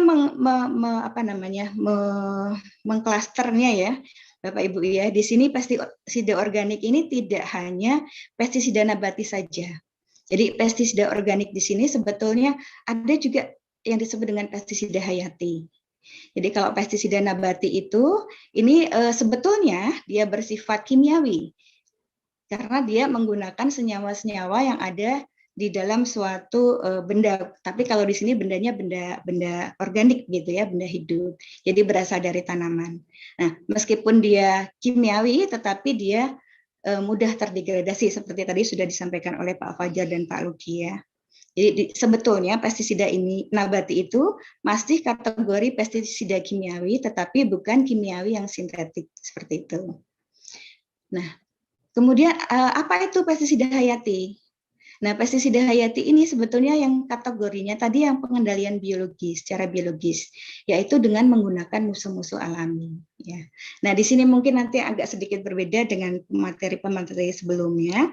Saya akan menambahkan sedikit informasi tentang apa itu pestisida hayati. Nah, kalau untuk pestisida nabati tadi sudah banyak disampaikan ya Bapak Ibu ya oleh Pak Fajar, Pak Luki begitu dengan berbagai macam demonya. Jadi saya mencoba untuk mengelompokkan di sini. Untuk pestisida nabati ini sebetulnya secara prosesnya itu bisa dikelompokkan menjadi 3. Yaitu ada yang disebut ekoenzim, tadi sudah disampaikan Pak Luki begitu dengan berbagai macam contoh, fungsi, cara-caranya, segala macam. Nah ini umumnya dia melibatkan peran dari mikrob, karena di sini yang akan diaktifkan adalah enzimnya. Jadi mikrob yang akan diaktifkan, tetapi dengan dukungan bahan baku dari bahan baku organik yang akan dibuat. Kemudian proses yang selanjutnya itu destilasi atau penyulingan. Nah, di sini sebetulnya tujuannya untuk mengekstraksi senyawa metabolit tadi.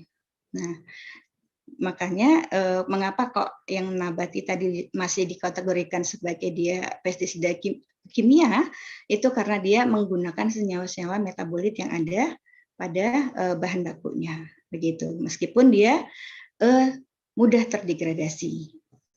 Kemudian proses selanjutnya maserasi. Nah, ini sebenarnya kombinasi ya. Kombinasi tergantung nanti dengan seberapa besar maserasi dan proses yang dilakukan. Tadi kalau Pak Fajar bisa sampai 1 minggu, kemudian kalau Pak Luki tadi bisa 1 hari saja. Nah, ini sebetulnya pokok prinsipnya di situ. Jadi kombinasi antara ekstraksi senyawa dengan sedikit peran dari mikrobia lokal, begitu. Atau kalau kita pernah dengar MOL, nah itu mikrobiologi mikroorganisme lokal seperti itu. Nah ini untuk ekoenzim tadi sudah banyak diulas oleh Pak Luki. Saya mungkin tidak perlu mengulang supaya menghemat waktu. Kemudian ini untuk destilasi. Nah, ini contoh destilasi yang untuk skala menengah ya. Prinsipnya adalah menyaring atau mengekstrak senyawa yang ada di dalam bahan bakunya dengan cara menyaring dengan uap air. Kemudian uap air itu nanti ditampung dan diambil minyaknya, minyak atsirinya atau senyawa-senyawa metabolitnya. Nah ini kalau untuk yang skala menengah ini bisa dengan ukuran yang sekian karena memang bahan baku yang diperlukan ini cukup banyak. Jadi untuk kapasitas misalnya 1 kuintal bahan baku ini biasanya hanya bisa terambil sekitar paling banyak mungkin 1 liter atau 1 kilo ya hitungannya ya, 1 kilo dari minyak atsirinya. Jadi memang ukuran wadahnya juga cukup besar seperti ini. Nah, sedangkan untuk yang skala kecil, ini bisa digunakan di rumah tangga sebetulnya. Ini contoh di laboratorium sebetulnya, tetapi bisa diadopsi untuk digunakan di rumah tangga. Ini hanya dengan menggunakan perangkat yang seperti ini, Bapak Ibu. Jadi ini relatif lebih simple begitu, tidak memakan tempat atau ruang yang besar, tetapi memang produk yang dihasilkan akan sedikit. Nah, tapi untuk skala rumah tangga, saya pikir tidak terlalu bermasalah ya, karena kita kalau misalnya butuh untuk pestisida juga tidak perlu banyak-banyak, atau bahan bakunya kalau mau diambil dari sekitar rumah kita juga tidak perlu banyak. Dan ini juga bisa digunakan untuk berbagai macam isolasi senyawa begitu ya. Misalnya kita pengen bikin parfum sendiri dengan menyuling dari bunga-bungaan di sekitar halaman kita juga bisa dengan sistem seperti ini. Jadi sangat sederhana, mudah. Nah, kemudian proses maserasi tadi sudah ditunjukkan oleh Pak Fajar, oleh Pak Luki begitu ya. Kalau yang maserasi itu seperti apa? Jadi dengan menggerus bahan-bahan baku yang sudah kita peroleh begitu, kemudian nanti diendapkan, ada yang cepat begitu, ada yang lama. Nah ini tergantung dari seberapa seberapa kita butuh, kemudian juga fungsinya. Kadang kalau dia fungsinya itu misal hanya untuk pestisida, itu sehari saja cukup. Jadi 24 jam saja cukup. Bahkan 12 jam gitu sudah bisa digunakan. Tapi kalau kita menginginkan yang lebih, jadi di situ mungkin kita ingin ada efek supaya dia mampu untuk meningkatkan pertumbuhan tanaman segala macam. Nah, itu bisa nanti masanya dipanjangkan, masa fermentasinya itu dipanjangkan. Nah, fungsinya apa? Fungsinya selain untuk memancing atau mengeluarkan senyawa-senyawa yang ada di dalam bahan baku, itu juga mikroorganisme yang ada di dalam bahan baku ini yang berguna itu dapat diaktifkan gitu. Sehingga itu, dan biasanya mikroorganisme yang berguna itu nanti efeknya akan ke sana, ke memacu pertumbuhan dari tanaman gitu. Nah, ini kalau kita belum sempat untuk membuat sendiri, ini sebetulnya sudah banyak juga dipasarkan begitu atau dijual secara komersial. Nah, ini beberapa jenis bahan baku dari beberapa jenis tanaman dengan sasaran hamanya ya Bapak Ibu ya. Nah, mungkin karena namanya asing semua, nah ini saya contohkan gambar-gambarnya di sini. Tadi juga sudah disampaikan sebetulnya oleh Pak Fajar dan Pak Luki. Jadi ada ini insulin ya, kalau biasanya kita kenalnya insulin, kemudian ada serai khususnya serai wangi, ada lengkuas. Lengkuas ini banyak, sebenarnya lengkuas, kemudian serai ini banyak sekali mengandung antifungi ya, antifungi atau antimikrobial yang sangat bagus untuk digunakan sebagai pestisida. Kemudian ada sirsat, ada mimba, ada macam-macam lagi. Nah, ini kalau di zaman dulu ini sering dipakai akar tuba kalau kita masih di daerah yang masih banyak kebun begitu ya, kebun-kebun besar ya. Ini akar tuba, kemudian jarak. Kalau di daerah pegunungan mungkin yang ada teh, biji tehnya juga bisa digunakan. Seperti itu. Nah, ada juga duet. Kalau yang punya pohon duet ini bisa digunakan juga. Kemudian ini putri malu, mimosa. Ini sebetulnya pohon-pohon seperti ini, ada juga ini puring ya Pak Ibu ya, tanaman hias yang mungkin ada di halaman kita, tumbuh di halaman kita. Ini tanaman-tanaman yang kategori dia bandel gitu ya, jadi mereka mampu hidup di kondisi yang ekstrim. Nah, biasanya tanaman-tanaman yang bersifat seperti itu atau yang seperti itu mempunyai sifat kandungan metabolitnya sangat bermanfaat bagi entah itu antimikrobial ataupun intinya di bidang farmasi begitu ya. Intinya begitu. Nah, di samping senyawa-senyawa itu sebetulnya ada lagi di baliknya, tapi nanti saya ceritanya supaya bikin penasaran. Nah, ini beberapa resep begitu untuk pembuatan pestisida nabati. Di sini saya contohkan ada penggunaan daun mimba ya, daun mimba ditambah lengkuas, tambah serai. Tapi mohon maaf ini saya masih menyantumkan deterjen di sini ya, karena memang biasanya kalau kita untuk gampang dapat di sekitar rumah itu memang sabun begitu. Tapi kalau misalnya Bapak Ibu sudah punya pilihan yang lain, seperti tadi yang sudah disampaikan Pak Fajar dan Pak Luki, monggo itu lebih baik, jauh lebih baik ya. Jadi kurang lebih ini perbandingannya sebetulnya sekitar 1:10 Bapak Ibu. Bahan bakunya 1:10. 1 kilo bahan baku kemudian dibanding dengan 10 liter. Kurang lebihnya seperti itu. Nah, ini untuk prosesnya seperti tadi, digerus gitu, dihaluskan, kemudian diinkubasi kurang lebih 1 hari begitu ya. Baru nanti bisa disaring digunakan, tetapi harus diencerkan terlebih dahulu. Nah, ini kalau daun mimba ini azadirachtin ini sudah banyak sekali diketahui dia mengandung itu tadi azadirachtin. Jadi azadirachtin ini bisa memberikan efek membuat hama itu, khususnya hama ya, hama itu jadi tidak terlalu suka makan gitu. Jadi pencernakannya terganggu gitu. Di samping itu juga ada yang sampai ke faktor reproduksi. Jadi kemampuan dia untuk memproduksi telurnya akan berkurang. Seperti itu. Nah, kalau serai, kemudian lengkuas itu tadi ya anti funginya yang tinggi. Jadi anti jamurnya yang tinggi. Jadi lebih ke untuk penyakit. Nah, ini daun sirsat pada prinsipnya sama. Nah, kemudian selanjutnya ke pestisida hayati. Jadi ini tadi yang ingin saya ceritakan. Mudah-mudahan Bapak Ibu juga sudah mengenalnya. Setidaknya Bapak yang dari POPT tadi saya lihat ada. Jadi di sini ada ada beberapa. Jadi yang pertama yaitu entomopatogen. Jadi entomopatogen itu patogen yang menyerang serangga. Jadi patogen serangga. Khususnya di sini serangga-serangga hama. Jadi dia bisa dari golongan jamur, bisa dari golongan bakteri, virus ataupun nematoda. Kemudian ada juga musuh alami dari golongan masih sama, jamur atau cendawan fungi ya, bakteri dan virus yang bersifat antagonis. Jadi kalau yang bersifat antagonis ini biasanya mereka mampu mengeluarkan senyawa-senyawa antibiotik. Gitu. Kemudian mikoriza. Nah, mikoriza mungkin sudah banyak sekali yang kenal ini. Jadi mikoriza itu fungsinya selain sebagai pelindung tanaman dari gangguan patogen, sebenarnya dia membantu untuk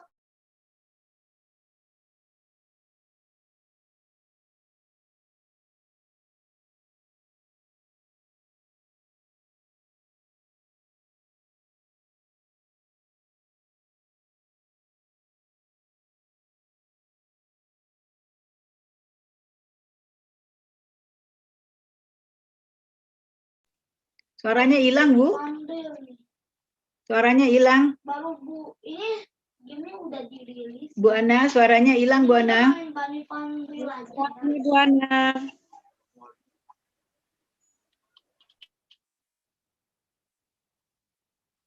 Yuk, suaranya hilang.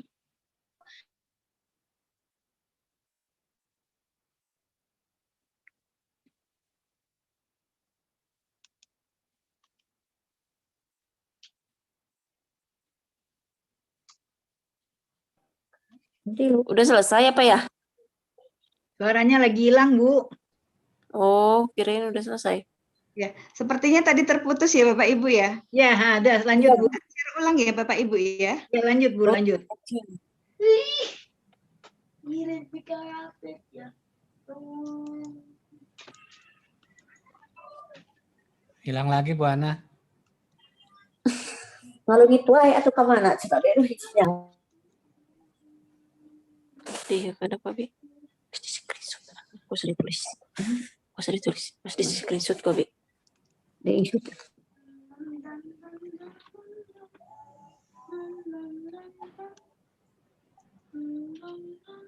Bu Ana, suaranya hilang lagi.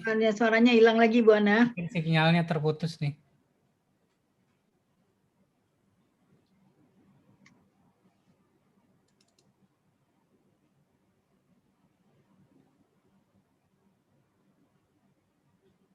Tentangnya tuh udah.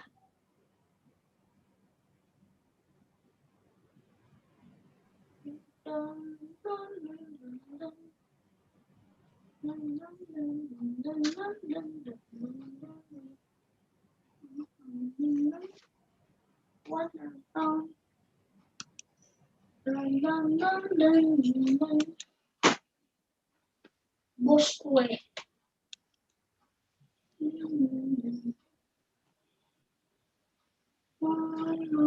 Bu Ana kayaknya keluar nih malah.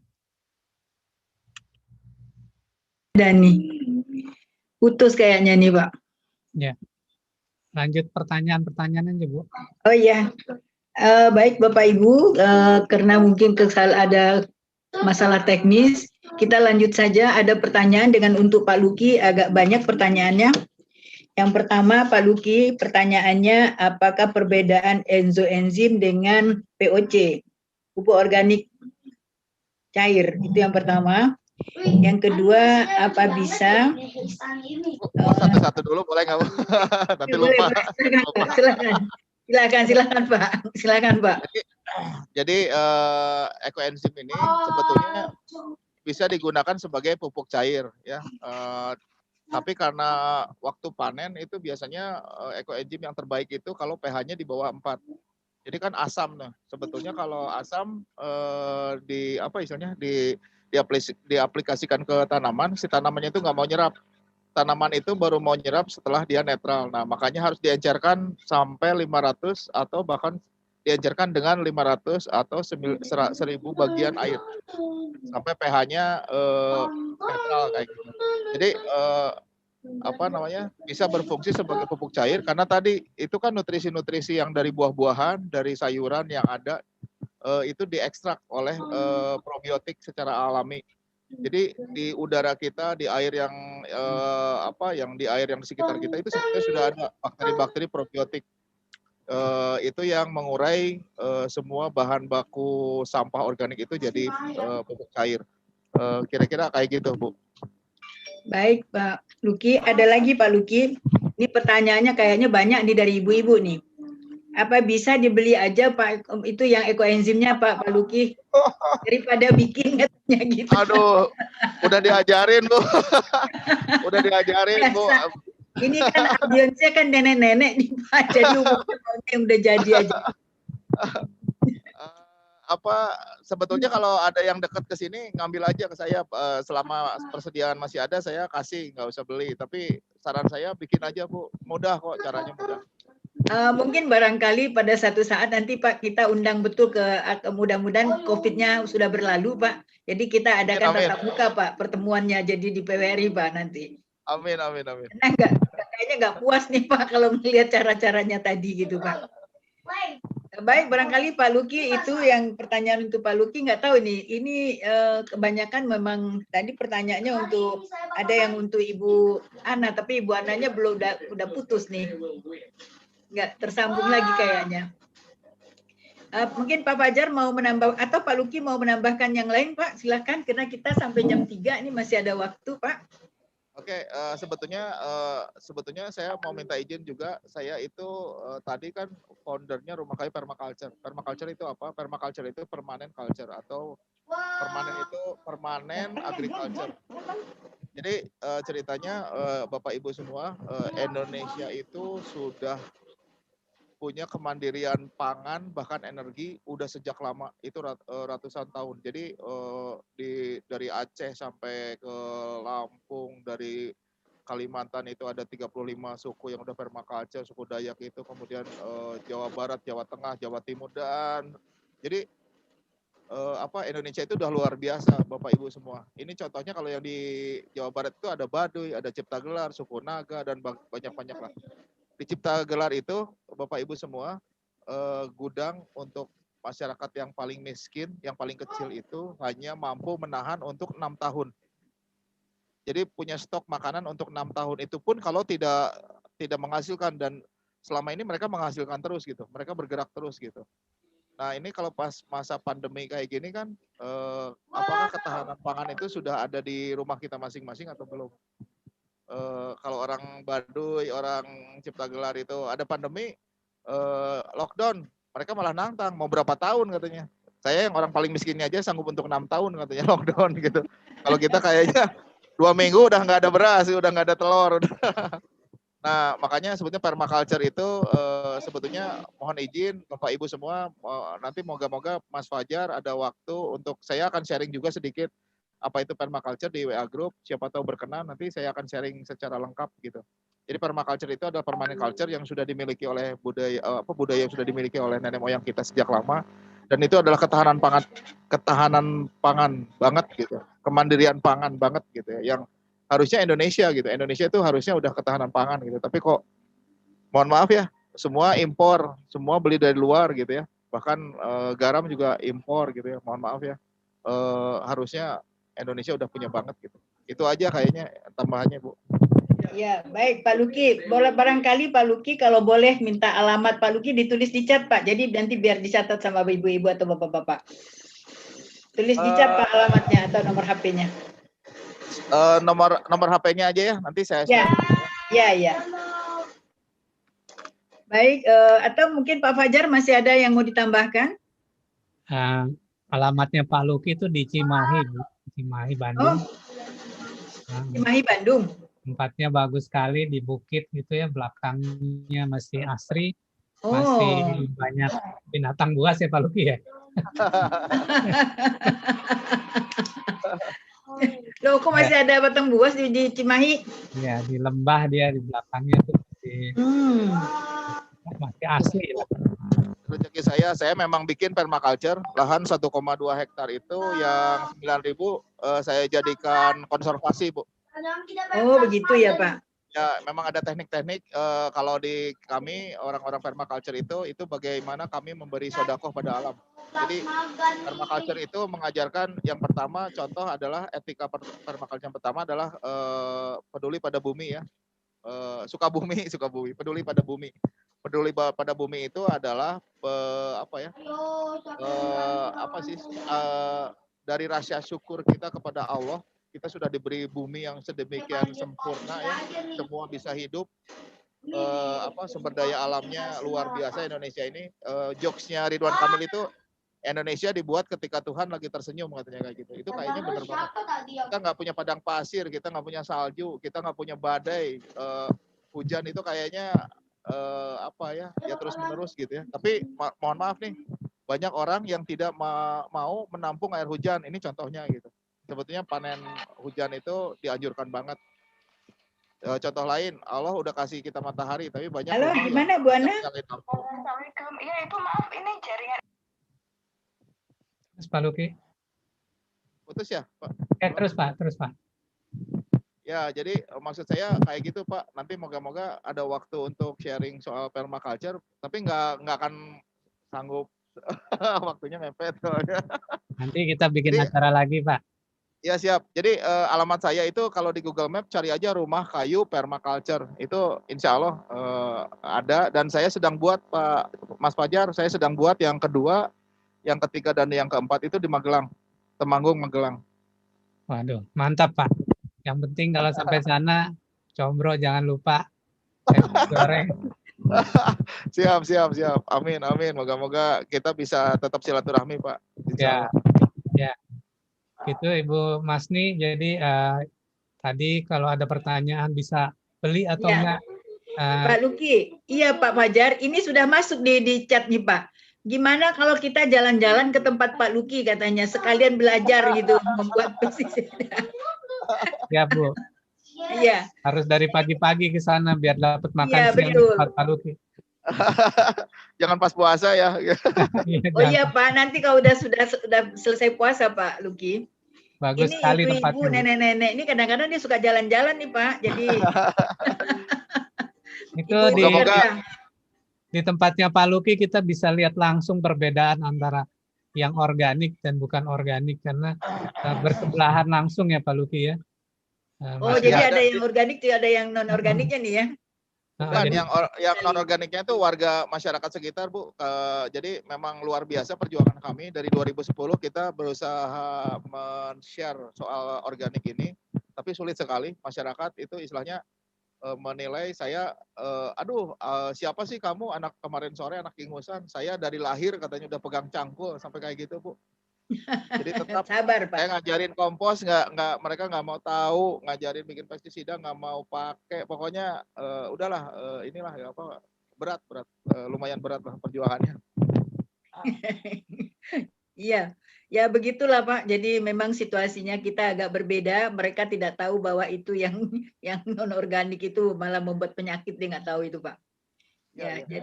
Tapi mereka mencari bagaimana yang paling mudah untuk melakukan bertanam gitu dengan pupuk yang buatan-buatan seperti itu. Ya, barangkali kena hari udah hampir jam 3 Pak Fajar. Ini barusan Ibu Ananya telepon ke saya. Rupanya internetnya bermasalah. Saya sarankan supaya dia pakai retring. Dia lagi coba. Saya bilang cuma ada beberapa pertanyaan yang masuk di chat untuk dia itu. Tapi nah ini sudah ada nih, sudah muncul dia. Sudah bisa Bu Ana? Alhamdulillah Bu, tapi ini saya lewat HP karena iya betul, lewat HP nggak apa-apa Bu. Boleh Bu, silakan aja Bu. Iya, untuk materi enggak perlu saya lanjutkan atau perlu dilanjutkan Bu? Ya ini ada pertanyaan, mungkin Ibu menjawab pertanyaan aja Bu. Baik Bu ya. Itu silakan, untuk membuat tadi, Ibu kan tadi membuat gambar yang untuk disuling-suling Bu. Nah, itu kalau untuk rumahan, ceritanya kalau ibu-ibu atau bapak-bapak pensiunan ini kalau ingin membuat, itu alatnya apa saja gitu, Bu? Kalau tadi kan canggih-canggih. Nah, itu kalau alat rumah tadi kan Ibu contohkan yang di lab. Tapi kalau untuk yang di rumah yang biasa-biasa aja apa, Ibu? Gitu. Itu pertanyaan yang pertama. Nah, yang kedua memang tadi Ibu kan menjelaskan. Tadi saya IPM itu agak kaget, Bu. Saya biasa orang statistik, biasanya itu indeks pembangunan manusia. Rupanya di sini dipakai singkatannya juga berbeda ya, Bu. Jadi mungkin barangkali pertanyaan yang pertama tadi, Bu. Alat-alatnya itu apa saja untuk yang di rumahan, Bu? Yang simpel maksudnya, Bu, yang ada di rumah. Tadi kan waktu Pak Luki kan cuma menggambarkan bisa pakai kaleng cat, saya lihat kayak gitu kan, Bu. Nah, mungkin untuk yang dari Ibu barangkali ada yang lebih simpel, Bu. Terima kasih, silakan Bu Ana. Baik Ibu, terima kasih. Ya, mungkin saya sambil menunjukkan gambar yang tadi saya share ya Bu ya. Boleh. Nah, mudah-mudahan bisa Bu. Cara membaliknya bagaimana ya? Bentar. Membalik gambarnya bagaimana ini ya? Kameranya Bu di. Iya. Ya. Sudah ya Bapak Ibu ya?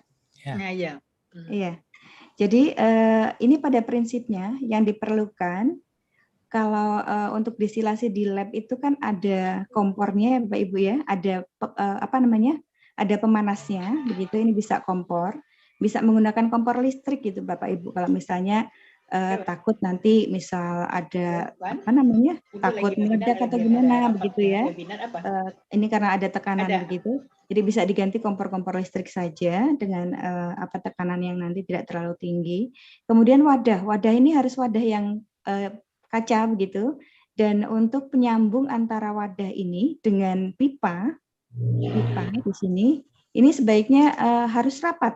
Jadi sebaiknya ada wadah yang bentuk botol begitu, sehingga dia mudah untuk ditahan, uap airnya tidak akan keluar gitu. Nah, untuk pipanya di sini, kalau di sini kan menggunakan kaca begitu ya Bapak Ibu ya. Di sini bisa dimodifikasi dengan pipa-pipa yang lain, tetapi memang nanti kualitasnya akan sedikit berbeda begitu ya Bu, Pak. Tetapi mungkin bisa digunakan nanti yang istilahnya dia aman untuk produk-produk sebenarnya ini bukan untuk bahan pangan ya, jadi meskipun kita menggunakan yang bukan food grade juga tidak masalah, jadi menggunakan yang penting dia tahan panas gitu. Jadi bisa pipa-pipa yang tahan panas gitu ya, pipa-pipa tahan panas. Kemudian untuk kondensatornya di sini bisa dimodifikasi, mungkin modifikasi dengan membuat tampungan begitu ya, tampungan yang harus juga kedap air begitu, kedap air, dia nanti akan disalurkan dengan sumber air, fungsinya untuk pendingin dari pipa tadi yang disambungkan ke wadah yang di atas kompor begitu.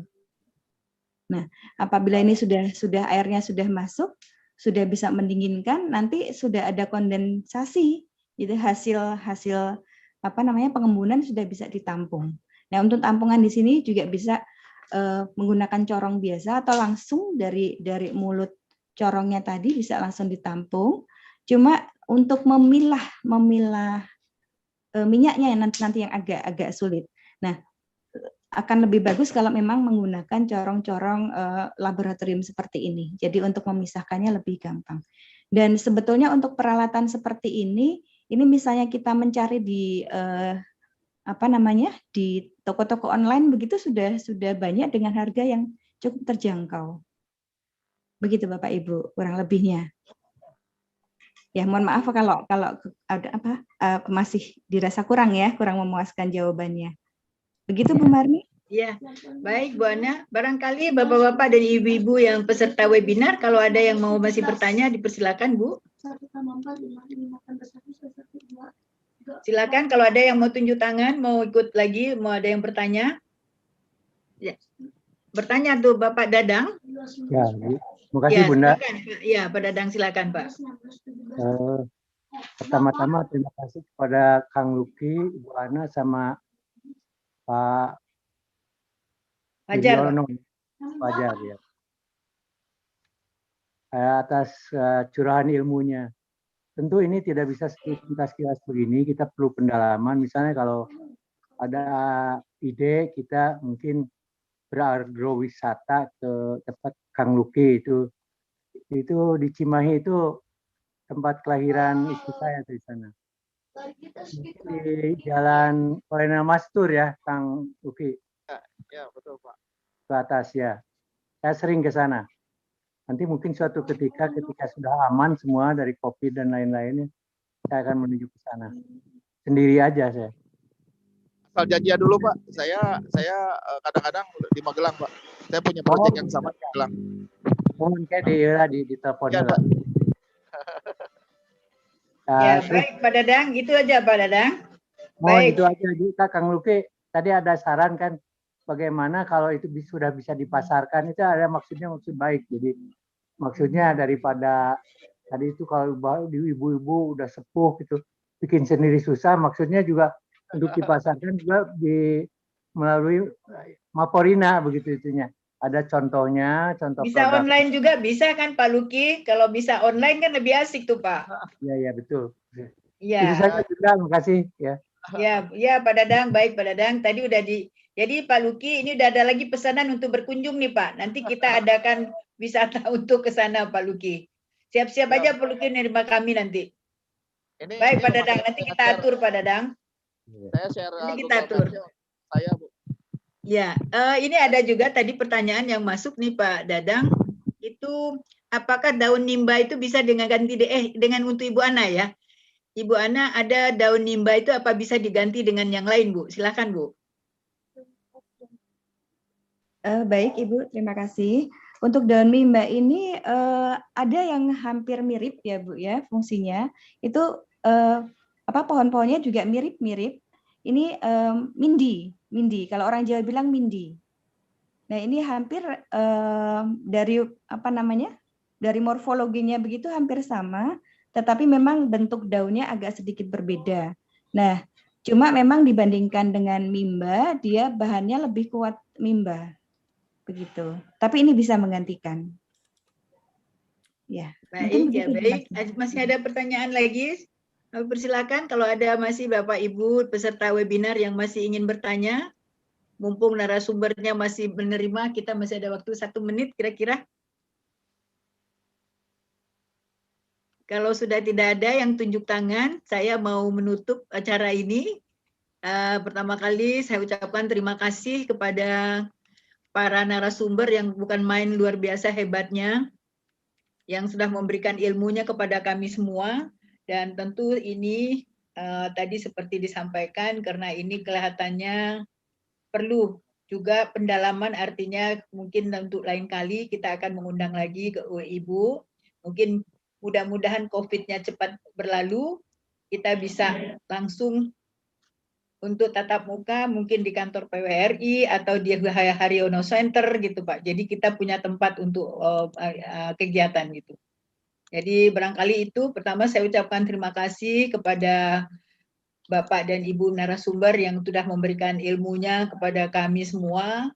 Mudah-mudahan bermanfaat bagi kami, terutama nenek-nenek ataupun kakek-kakek yang sudah tidak punya kegiatan, dengan harapan lahannya yang ada di rumah yang tersisa itu bisa dimanfaatkan untuk kegiatan taman bergizi yang barangkali kemarin dari hari pertama kami ini adalah yang keempat, mudah-mudahan nanti bisa lebih baik lagi. Saya kira itu, terima kasih, dan terakhir saya ucapkan sekali lagi terima kasih kepada para narasumber dan juga kepada para peserta yang sudah aktif untuk bertanya, dan kami ucapkan terima kasih. Dan karena kita dalam rangka menghadapi puasa, kami ucapkan selamat berpuasa bagi yang menjalankan. Mudah-mudahan puasanya diterima oleh Allah Subhanahu wa taala. Kami akhiri, wabillahi taufiq wa hidayah. Wassalamualaikum warahmatullahi wabarakatuh. Waalaikumsalam warahmatullahi wabarakatuh.